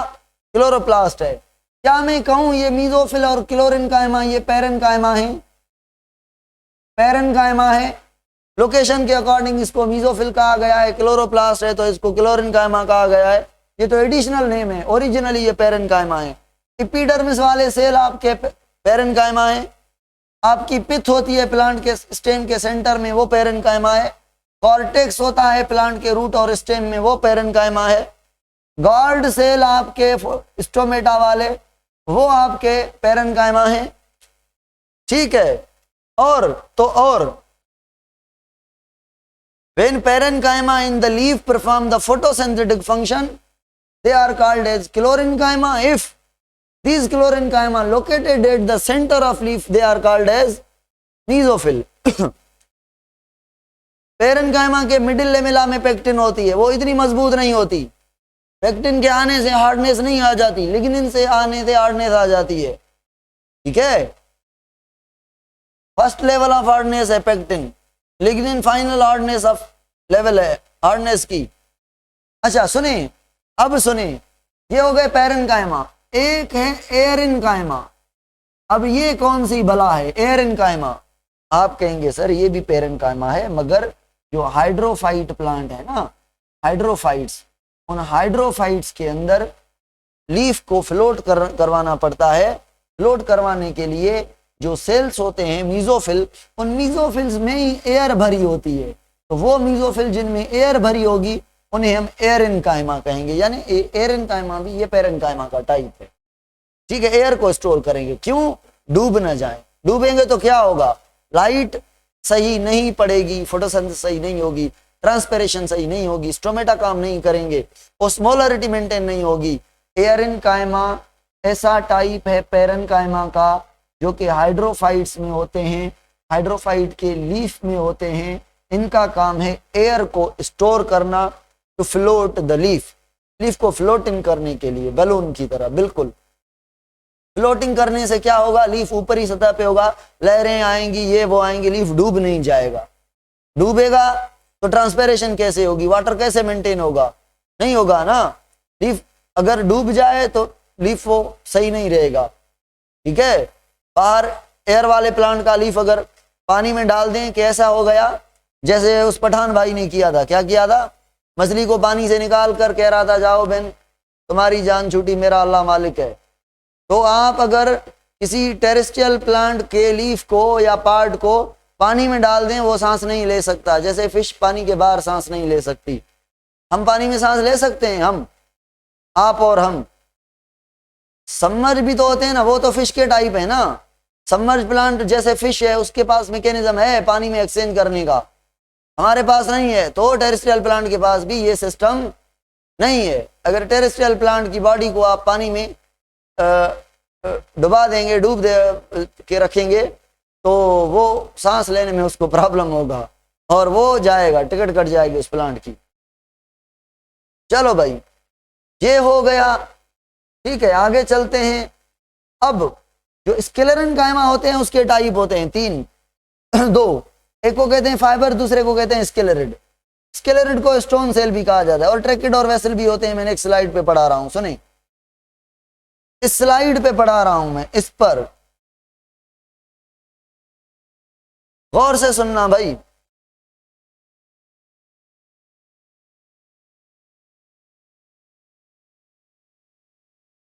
सुने भाई, अब स्केलेरन कायमा का टाइप है, एक को कहते हैं फाइबर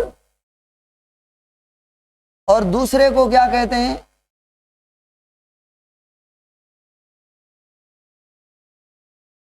स्केलेरिड्स। 2 टाइप हैं स्केलेरन कायमा के। अब ये देखें, ये पतला पतला सा सेल है, बड़ा लंबा सेल है, इसमें लिग्निन नहीं है स्केलेरन कायमा, तो मुझे बताएं फ्लेक्सिबल होगा या नहीं। लिग्निन नहीं है, फ्लेक्सिबल होगा या नहीं, फ्लेक्सिबल है, ठीक है। तो फाइबर ऐसा सेल, ऐसा स्केलेरन कायमा जो बड़ा लंबा हो, होलो ट्यूब लाइक हो, और लिग्निन ना हो, फ्लेक्सिबल हो। क्यों होता है ये प्लांट में भाई, बताएं। जाइलम में भी होता है, फ्लोएम में भी होता है, प्लांट के वुड में होता है, क्यों?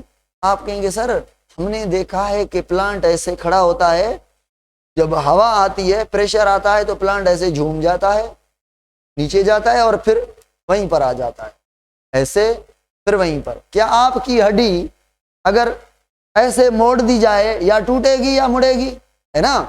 फ्लेक्सिबिलिटी है हड्डी में, नहीं ना?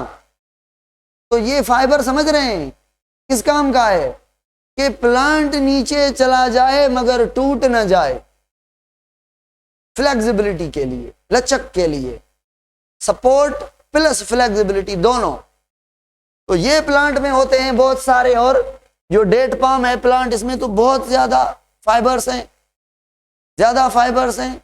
डेट पाम आप इतनी झूम जाएगी, गिरेगी नहीं, फ्लेक्सिबिलिटी। और स्केलेरिड, स्केलेरिड ऐसा टाइप है स्केलेरन कायमा का जो स्मॉल होता है जबकि वो लॉन्ग था, और लिग्निन इसमें भरी होती है और उसमें नहीं थी। तो ये फ्लेक्सिबल नहीं होगा, और तो और ये बहुत ज्यादा हार्ड होगा, इसलिए इसको कहते हैं पत्थर के जैसा स्टोन सेल। स्टोन सेल और होगा कहां पर?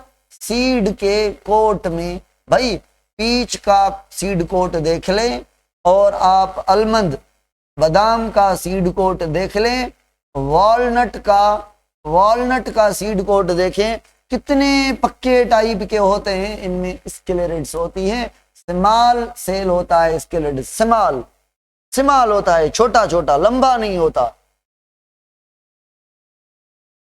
डेट पाम में स्केलेरिड कहां पर होंगे? सीड में। हाँ, डेट पाम के सीड में स्केलेरिड है, डेट पाम के सीड में, डेट पाम के सीड में स्केलेरिड है, ठीक है। तो भाई आ जाएं, आगे चलें। एक और बात, एक टाइप है सेल का ट्रेकिड, और दूसरा स्केलेरन कायमा का टाइप है वेसल। ये कंडक्टिव सेल है, कंडक्टिव के 2 टाइप हैं। फिर स्टोन मतलब पक्का, स्केलेरिड को स्टोन कहते हैं, स्टोन मतलब पत्थर। अब ट्रेकिड और वेसल दोनों जाइलम के कंपोनेंट हैं। आपने प्लांट पढ़े होंगे, ब्रायोफाइट, फिर टेरिडोफाइट, फिर जिम्नोस्पर्म, फिर एंजियोस्पर्म। पता है एंजियोस्पर्म का जो जाइलम होता है उसमें 4 चीजें होती हैं। एंजियोस्पर्म के जाइलम में जाइलम का पैरेन्काइमा, जाइलम का फाइबर, इसमें भी जाइलम पैरेन्काइमा और जाइलम फाइबर होता है, इसमें भी जाइलम पैरेन्काइमा और जाइलम फाइबर होता है, इसमें तो जाइलम होता ही नहीं है, ब्रायोफाइट नॉन वस्कुलर है। समझ आ गई ना? ये बात समझ आ गई कि ये तीनों वस्कुलर प्लांट हैं। जाइलम इसमें होगा ही नहीं ब्रायोफाइट में। अब मैंने क्या कहा कि जाइलम के 4 पार्ट हैं एंजियोस्पर्म के जाइलम के, और मैंने दूसरी बात कही कि जाइलम का पैरेन्काइमा और फाइबर, पैरेन्काइमा फाइबर, पैरेन्काइमा और फाइबर सब में है। तो सब का जाइलम एक जैसा तो नहीं है, फर्क है भाई। इसमें जाइलम पे ट्रैकिड भी होगी, इसमें भी ट्रैकिड होगी, इसमें भी ट्रैकिड होगी, अगेन सिमिलर। जाइलम सबका सेम, मगर नहीं, अभी फर्क है। अभी चौथा जो कंपोनेंट है उसका नाम है जाइलम की वेसल। जाइलम की वेसल जो कि ओनली पाई जाएगी कौन से जाइलम में? एंजियोस्पर्म के जाइलम में। मुझे बताएं कौन से जाइलम में वेसल नहीं होगी? जमनोस्पर्म और टेरिडोफाइट के जाइलम में वेसल नहीं होगी, तो जमनो और एंजियोस्पर्म के जाइलम का कौन सा पार्ट वाटर कंडक्ट करेगा? वेसल तो नहीं है। एंजियोस्पर्म में वेसल वाटर कंडक्ट करती है, जमनोस्पर्म में ट्रैकिड वाटर कंडक्ट करेगी। तो ट्रैकिड और वेसल क्या है? ये दोनों जाइलम के कंपोनेंट हैं दोनों, और दोनों के दोनों का काम क्या है? कंडक्शन। मगर there is a difference.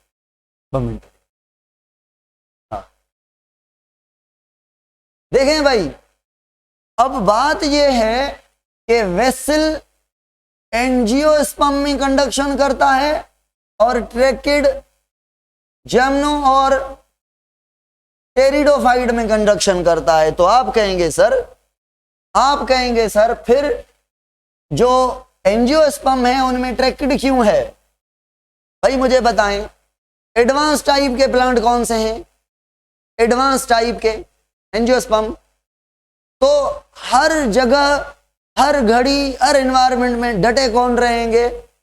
Angiosperm. तो ज्यादा सपोर्टिव कौन से हैं? एंजियोस्पर्म। एंजियोस्पर्म ने ट्रैकिड को कहा भाई आप हमारे अंदर सपोर्ट देंगे, आपको हम यूज करेंगे as a support, mechanical tissue. आप भी मैकेनिकल टिश्यू और जाइलम के पैरेन्काइमा का काम मैं पढ़ाऊंगा, ठीक है? ये कंडक्शन करेगा। और यहाँ पे ट्रैकिड का क्या काम करेगा? सपोर्ट देगा या कंडक्शन करेगा, या दोनों? मैकेनिकल तो है ही है ना, कंडक्शन भी करेगा। तो यहाँ पे ओनली सपोर्ट देगा, सपोर्ट ये भी देगा और कंडक्शन भी यही करेगा। अब फर्क क्या है दोनों में? क्यों एंजियोस्पर्म ने वेसल को चुना? सवाल है ना भाई, एंजियोस्पर्म ने क्यों चुना है वेसल को? तो इसका जवाब ये है कि ट्रैकिड की जो चोटी होती है, ट्रैकिड की जो चोटी एपेक्स होती है वो ऐसे होती है, ट्रांसवर्स, नोकीली, पॉइंटेड, और बीच से ऐसे होता है और फिर चोटी नोकीली होती है। यानी कुल मिला के इसकी शेप होती है स्पिंडल। स्पिंडल किसको कहते हैं? ऐसी शेप को जो दोनों एंड से पतली और बीच से मोटी हो। सेकेंडरी ग्रोथ अजीब ने पढ़ा है सभी अं पोते हैं। Parenchyma, collenchyma, sclerenchyma.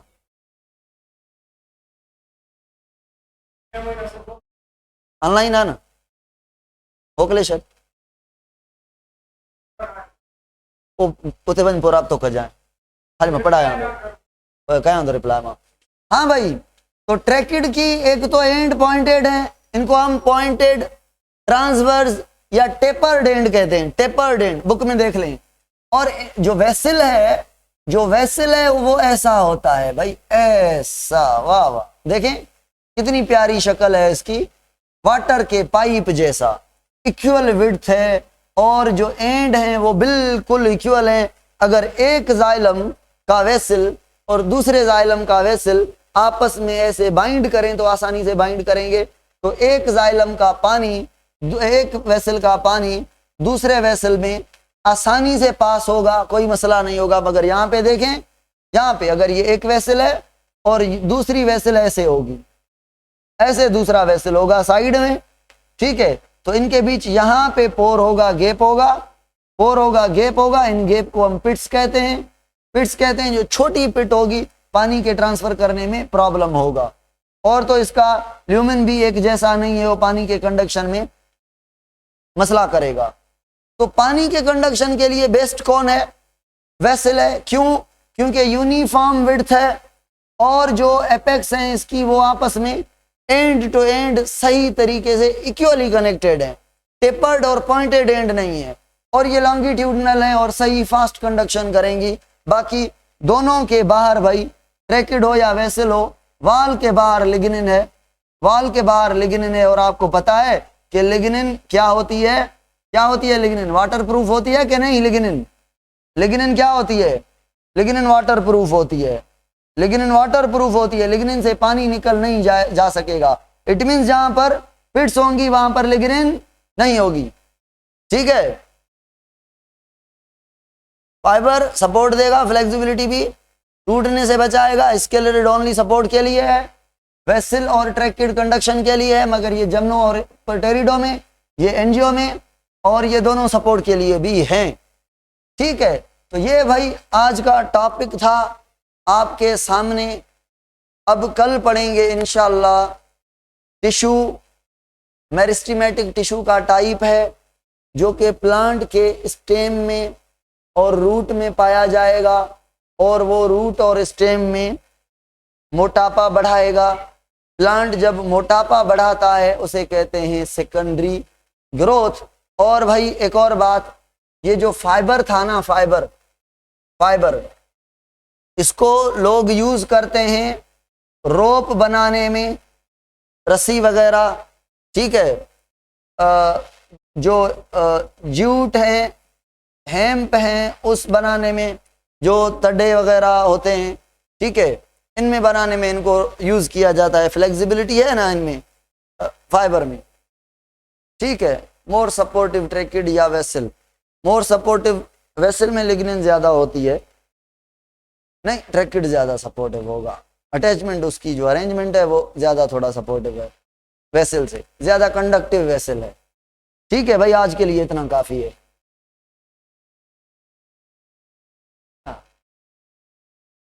केयर देंगे स्टूडेंट। तो कल हमने ग्रुप नाउन के बारे में पढ़ा स्टूडेंट्स, अगर आपको याद आ रहा होगा तो हमने ग्रुप नाउन के बारे में पढ़ा। तो ग्रुप नाउन के आगे हम चलते हैं। ग्रुप नाउन के बाद हमने डिस्कस किए थे कुछ पेयर नाउन्स, ठीक है, ओके। उसको भी हम भी यहाँ पर डिस्कस करते चलेंगे। पे पेयर नाउन्स का जो रूल है, ये रूल नंबर 10 है, 11 है, ये देख लें कौन सा रूल है, ये याद रखें, नंबर आप याद रखें। तो ये याद रखेंगे भाई, pair nouns take plural verb.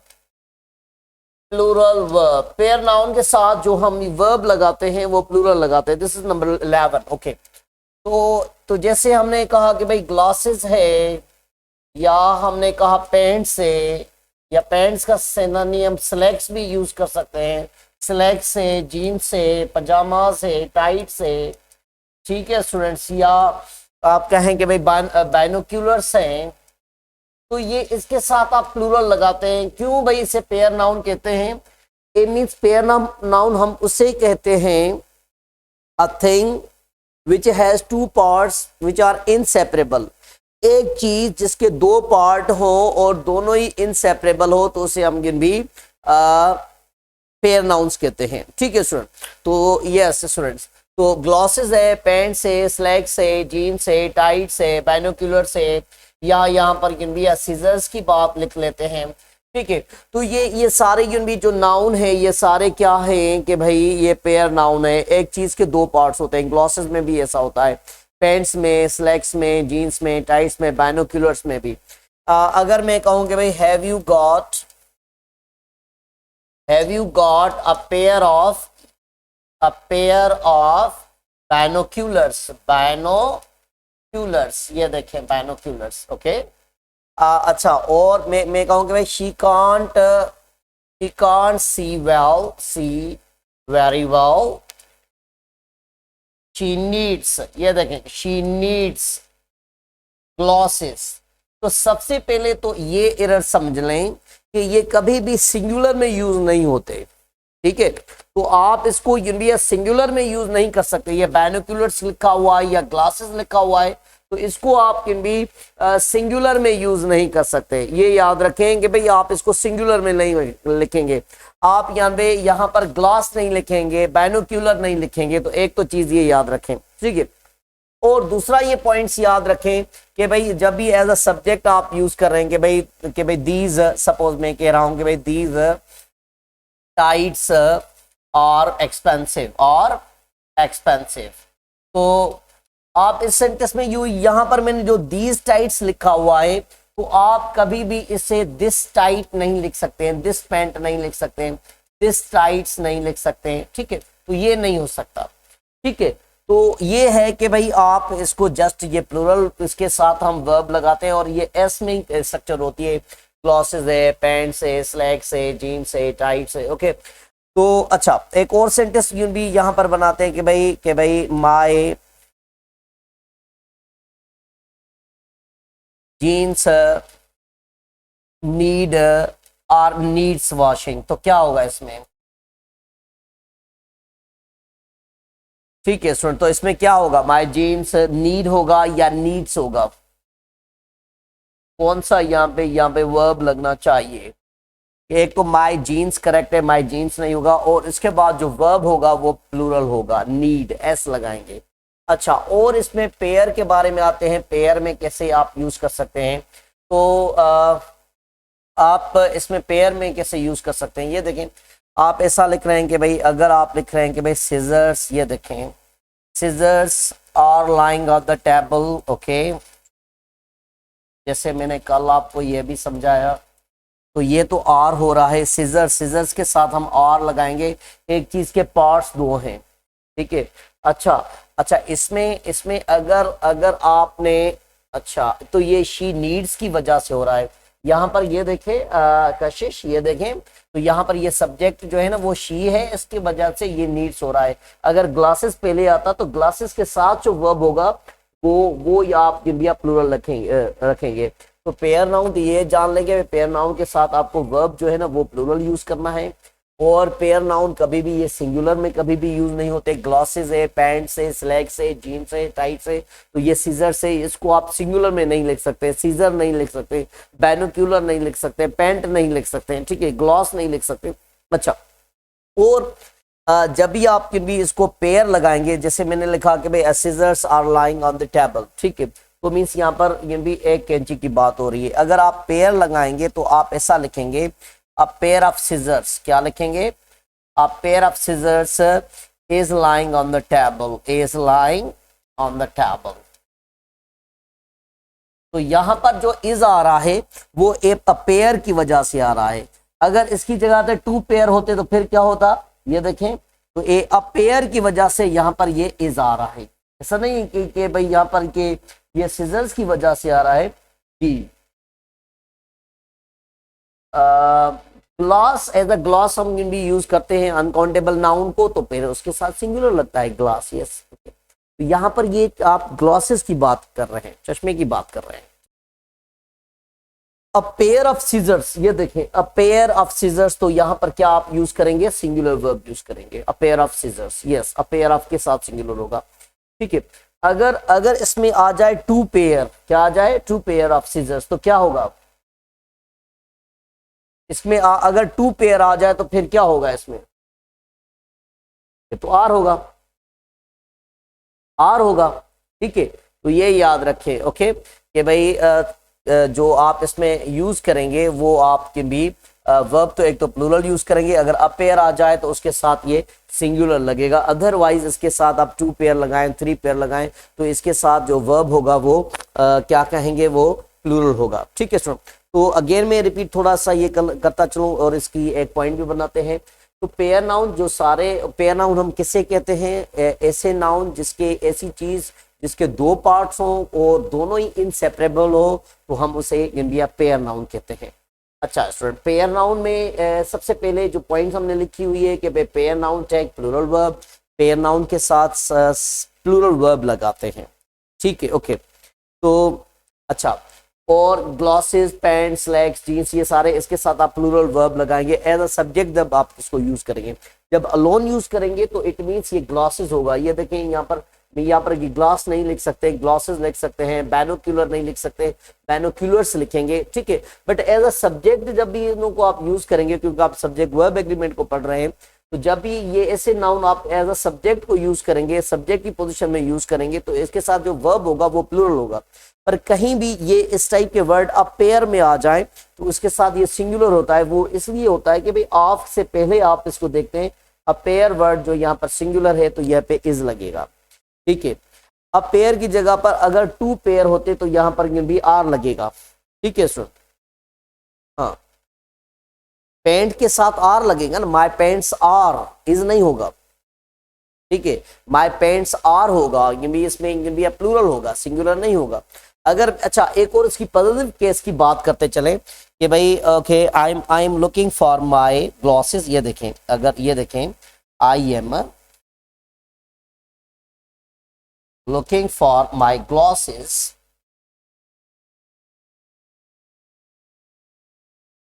I think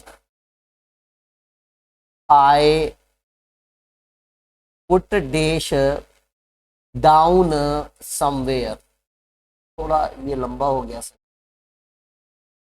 ठीक है। तो मुझे ये बताएं, अगर ये माय ग्लासेस मैंने यहाँ पर लिखा हुआ है, इसका प्रोनाउन क्या होगा? इट होगा या देम होगा? क्या होगा? I am looking for my glasses. I think I put it, yes, I put it or put them down in somewhere। क्या होगा?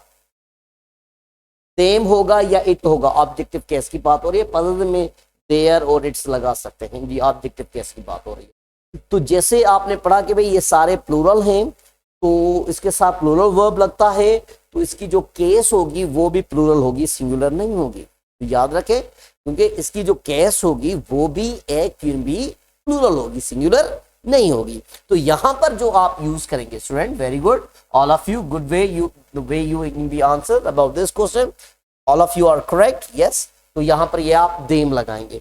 अच्छा, जैसे अगर मैं ये आप ट्राउजर्स की पूछ रहे थे, पैंट्स के बारे में पूछ रहे थे, तो मैं अगर एज अ सब्जेक्ट यूज करूं तो ये प्लूरल होगा। My pants are black in colour, is नहीं होगा।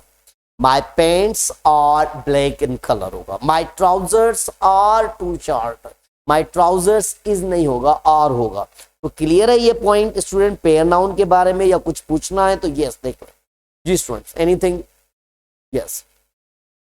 अच्छा, जारा कह रही है कि सेकंड क्लियर है। अच्छा जारा, आप सेकंड सेंटेंस में, अच्छा सेकंड सेंटेंस में आप पुट्स एज अजय हसीजा, इस कैन बी अ सिंगुलर यहाँ पर, यस ओके।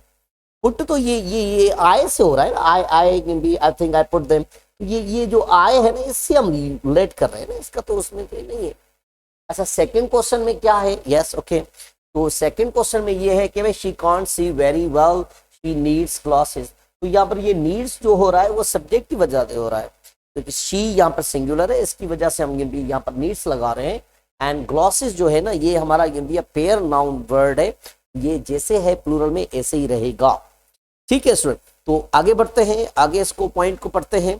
तो जी जी, अच्छा लास्ट में थोड़ा कशिश ये याद रखें, कशिश सुनील कुमार, तो ये याद रखें कि भाई जो केस होगी स्टूडेंट्स, तो इसके अगर आप ये थोड़ा सा इतना समझ लें कि अगर इसके साथ हम वर्ब प्लूरल लगा रहे हैं, कोर्स जो इसकी जो केस होगी, चाहे वो पॉजिटिव केस हो या चाहे वो ऑब्जेक्टिव केस हो, तो दोनों में आप भी जो वर्ब लगाएंगे वो प्लूरल लगाएंगे। जी संजना, आप क्या पूछ रही हैं? माय ट्राउजर्स इज ब्लैक, हो सकता है नहीं संजना, ये इनकरेक्ट हो जाएगा। आप इसे कहेंगे कि भाई माय ट्राउजर्स, क्या कहेंगे? आप कहेंगे माय ट्राउजर्स, ये याद रखें, आप कहेंगे माय ट्राउजर्स, एस लगाएंगे तो ये फिर करेक्ट होगा, माय ट्राउजर्स। हाँ, अ पेयर ऑफ ग्लासेस, जी जी जी जी।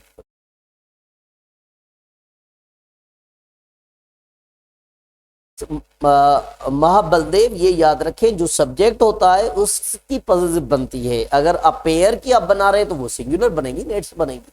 ये थोड़ा कंसेप्ट याद होना चाहिए, ओके बलदेव। तो इसको कैन बी यस स्टूडेंट्स, तो ये कैन बी स्क्रीनशॉट ले लें। यस स्टूडेंट्स, जी स्टूडेंट्स, स्क्रीनशॉट हो गया, देख लें।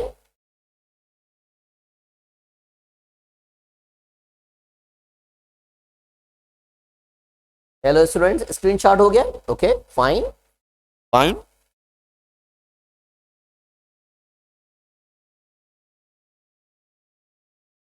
तो स्टूडेंट अभी बात जो कर रहे हैं कि भाई एन अमाउंट प्लस, ऐसा लिखते हैं कि भाई an amount plus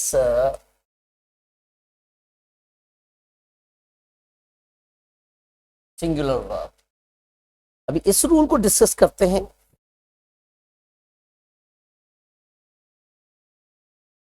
in amount plus singular verb कैसे होता है? यस, तो दिस द पॉइंट नंबर 12। ये भी नाउन से रिलेटेड है, थोड़ा इसमें थोड़ा भी पूरा, हाँ वाइट पेन यूज कर रहे हैं। An amount plus singular verb कैसे होता है? Yes students, okay. तो after an amount,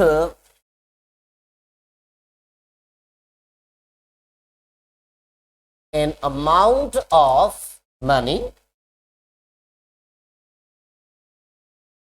a weight या इसे a sum of money से कह सकते हैं, money या a sum of money,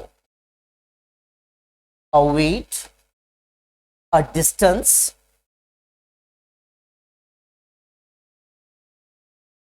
a length of time,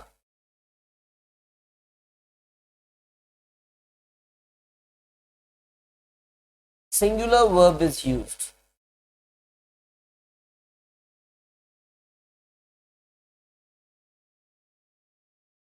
तो सबसे पहले स्टूडेंट थोड़ा सा इसमें अटेंशन दें। तो हमने क्या लिखा हुआ है कि भाई after an amount of money, a weight, a distance, a length of time, singular verb is used. जब भी किसी भी मनी के लिए, पैसे के लिए, वेट वजन के लिए, डिस्टेंस को यानी भी किसी मुफासले को, या लेंथ ऑफ टाइम को आप यानी भी as a whole, as a one unit, as a whole या आप एज अ होल कहें या as a unit, as a whole या एज अ यूनिट जब यूज करेंगे तो वर्ब इसके साथ सिंगुलर होगा, प्लूरल नहीं होगा। इसमें कंफ्यूजन इसलिए होती है कि भाई जो अमाउंट होते हैं वो हम प्लूरल में लिखते हैं, तो ये कंफ्यूजन होती है कि भाई इसके साथ सिंगुलर आना चाहिए। ऐसा नहीं है, आप प्लूरल ही लगाएंगे, ठीक है, ओके। तो ये देखें, ये देखें, अगर मैं कहूं कि भाई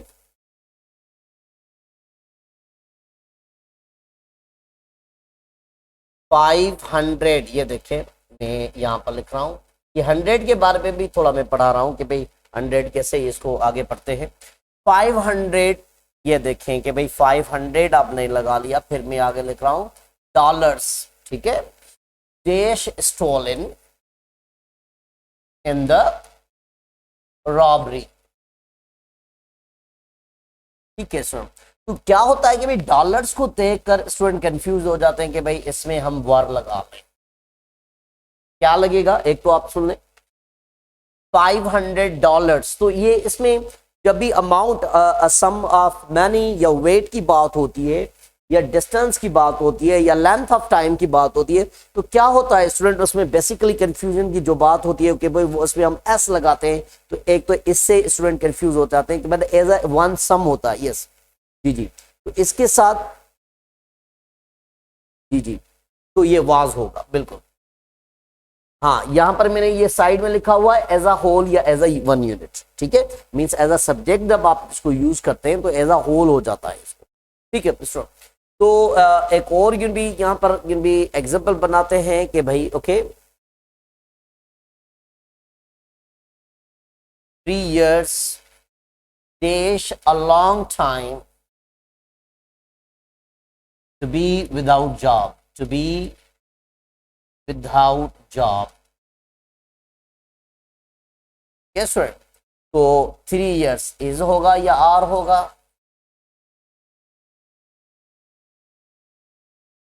3 years dash a long time to be without job, क्या होगा इसमें? इज यूज करेंगे बिल्कुल, ठीक है। तो मैंने डिस्टेंस वेट आप भी लगा सकते हैं, डिस्टेंस के लिए भी लगा सकते हैं कि भाई 3 miles, ये देखें,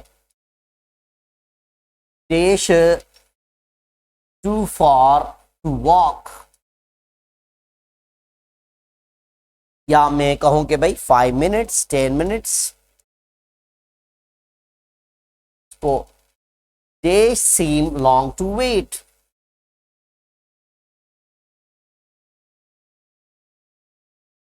तो इसमें 3 miles, तो ये सारी स्ट्रक्चर यहां पर एस में एंड हो रही है, ये देखें ये एस में एंड हो रही है, तो 3 miles इज लगाएंगे या आर लगाएंगे? इसमें आप डजंट का यूज करेंगे या डोंट का यूज करेंगे? जल्दी से मुझे बताएं, फिर आगे इस पर बात करते हैं और क्या है। 3 miles यहां पर ये देखें कि भाई हमने जी, तो यहां पर ये देखें कि भाई हमने 3 miles को यूज किया हुआ है, एक इन भी डिस्टेंस की बात हो रही है, तो इसके साथ आप जो वर्ब लगाएंगे वो इन भी सिंगुलर लगाएंगे, ठीक है। As a whole mean subject में जब भी होता है एज अ होल होता है। जैसे 5 minutes doesn't seem long to wait होगा या डू नॉट सीम, यस, क्या होगा? डजंट होगा, ठीक है। अभी एक क्वेश्चन करते हैं, उसके बाद में भी हम इसमें डिफरेंशिएट करते हैं कि भाई कहीं पर ये 100 आ जाता है या 1000 आ जाता है, इसमें क्या होता है। यस, एक आपके टेक्स्ट में सेंटेंस है कि भाई माय ब्रदर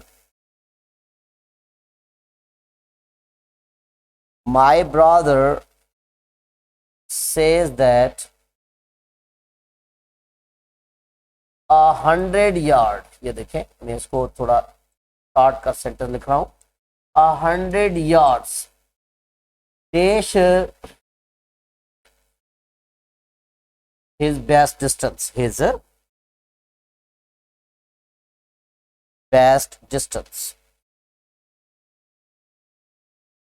क्या यूज करेंगे इसमें? My brother says that 100 yards dash his best distance, 100 yards is होगा, ठीक है। तो यहां पर ये आप इन भी इज लगाएंगे, आर का यूज नहीं करेंगे, यहां पर ये इज होगा। अगेन ये देख लें कि भाई इस ऑप्शन में यहां पर ये इज होगा, डिस्टेंस यूज हुआ है, यहां पर ये टाइम की बात हो रही है, तो यहां पर ये हमने डजंट का यूज किया हुआ है। 3 miles यहाँ पर हमने जो है ना क्या कहेंगे भाई डिस्टेंस की बात की हुई है, और ये टाइम की बात की हुई है, और यहाँ पर हमने मनी की बात की, ठीक है सर। तो वेट के लिए भी हम यूज कर सकते हैं, वेट का भी एग्जांपल बनाते हैं। तो जब भी आप स्टूडेंट्स थोड़ा ये देख लें कि भाई जब भी आप अमाउंट ऑफ मनी और वेट, अ डिस्टेंस और लेंथ ऑफ टाइम को यूज करेंगे, तो इसके बाद जो वर्ब आपका होना चाहिए वो सिंगुलर होना चाहिए स्टूडेंट्स। क्या होना चाहिए? सिंगुलर होना चाहिए, ठीक है, सही है, ओके। तो इसको स्क्रीनशॉट ले लें। ये सारे जो अमाउंट है इसके साथ आप जो वर्ब लगाएंगे वो सिंगुलर लगाएंगे, ओके। अभी आ जाते हैं, जैसे हमने इसमें एक यूज किया हुआ था यहां पर ये 100, इसमें ये समझिए यहां पर ये 100 यूज किया हुआ था, ठीक है। तो वेट के लिए भी आप एग्जांपल यहां पर बना सकते हैं, किसी भी एक वेट को ले लें, ठीक है।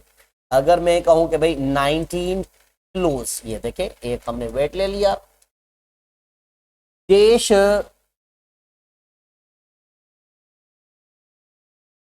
To heavy for me to lift, ठीक है। तो 90 किलोस यहां पर हमने ले लिया एक वेट को, ये यहां हमने वेट को ले लिया, तो यहां पर ये आपके पास ऑप्शन एज और आर के दोनों हो, तो ये आप इसमें स्टूडेंट्स जो यूज करेंगे वो आप इसमें सिंगुलर का यूज करेंगे। अभी आ जाए स्टूडेंट्स के भाई इसमें जो प्रॉब्लम है कि भाई जैसे, अच्छा ये तो आपको समझ में आ गया कि भाई जो भी अमाउंट्स हैं जिसमें सम ऑफ मनी हो गई, अ वेट हो गया, अ डिस्टेंस हो गया, या अ लेंथ ऑफ टाइम हो गया स्टूडेंट्स, तो इसके साथ आप वर्ब जो लगाएंगे वो सिंगुलर लगाएंगे। अभी ये थोड़ा इसको भी देख लें, कहीं कहीं ये भी एक छोटा सा क्वेश्चन होता है। ये आपने जो है ना ये डिफरेंट नंबर्स के लिए क्वांटिफायर आपने पढ़े होंगे, जैसे 100 आपने पढ़ा हुआ है, या 1000 है, या मिलियन है, बिलियन है, जैसे भी आप पढ़े होंगे, या कहीं पर ये डजन है, या इसका हम स्कोर कभी भी यूं भी लिखते हैं डजन। आप 12 चीज़ों के लिए एक वर्ड यूज करते हैं जिसमें नंबर ऑफ थिंग्स 12 हो, डजन कहते हैं। जिसमें नंबर ऑफ थिंग्स 20 हो तो इसे हमें स्कोर कहते हैं स्टूडेंट्स। इसमें तो इतना थोड़ा सा एक सिंपल इसके लिए रूल है, कहाँ पर हमें हंड्रेड्स लिखना चाहिए और कहाँ पर हमें 100 लिखना चाहिए, कहाँ पर हमें थाउजेंड्स एस लगाना चाहिए और कहाँ पर हमने विदाउट एस लगाना यूज करना चाहिए। ठीक है सर, ओके। तो जब भी आप ये देखेंगे, एक एग्जांपल यहाँ पर ये देखें बनाते हैं कि भाई ही गेव मी, और मैं कहूँ my father gave me 5000 rupees. तो इसमें आप नोट कर रहे होंगे जैसे यहाँ पे 100, 1000, मिलियन, डजन, स्कोर को हमने यूज किया, तो इसके साथ में एक नंबर लगा रहा हूं 5। ये देखें 5, ओके। तो जब भी आप नंबर लगाएंगे तो ये सारे सिंगुलर होंगे, ये याद रखें। थोड़ा इसके साइड में से स्पेस से हम भी लिखते हैं यहाँ पर।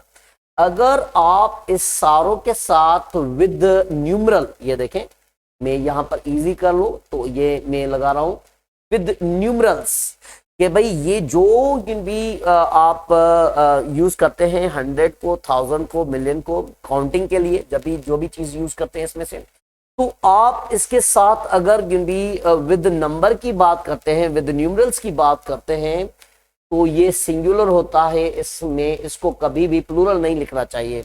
जैसे भी अगर 5000 आपने एक नंबर यहाँ पे दे दिया है तो इसको थाउजेंड्स कभी भी नहीं लिखेंगे, ठीक है। पर आपने इसका नंबर भी यहाँ से हटा लिया। ये देखें कि भाई अगर आप इससे अपोजिट जा रहे हैं, यहां पर मैं लिख रहा हूं कि भाई विदाउट न्यूमरल्स, विदाउट न्यूमरल्स, तो ये आप प्लूरल में लिखेंगे सारे, ठीक है। तो ये सारे आप भी प्लूरल में लिखेंगे। अगर कहते हैं कि भाई आप 1000 को यूज कर लें, कि भाई मैं विदाउट नंबर को यूज कर रहा हूं, मैं ऐसा सेंटेंस बना रहा हूं कि भाई 1000 of people block the road. ये देखें यहां पर मैंने लिखा कि भाई ब्लॉक द रोड। तो यहां पर ये जो 1000 मैंने लिखा हुआ है, तो इससे पहले कोई भी नंबर नहीं है जो यहां पर मैंने मेंशन किया है विद न्यूमरल्स। तो जब भी मैं भी नंबर की बात करूंगा, मींस अगर कोई भी आप नंबर लगाएंगे विद, ये देखें विद न्यूमरल्स, तो ये आप भी सिंगुलर लिखेंगे, ठीक है। तो इससे पहले 1000 ऑफ पीपल से पहले ये यहां पर ये आप देखेंगे कि भाई हमने यहां पर कोई भी नंबर यूज नहीं किया। जब भी आप नंबर कोई भी यूज नहीं करते तो ये हमेशा आप इसको प्लूरल में लिखते हैं, ठीक है, ओके। ये इसमें इतनी छोटी पॉइंट है, बट ये एंट्री टेस्ट में भी इस टाइप का एक क्वेश्चन आ चुका है, ठीक है। तो ये भी याद रखें।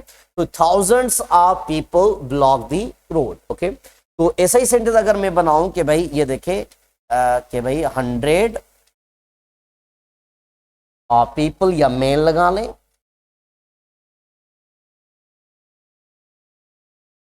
came to the meeting।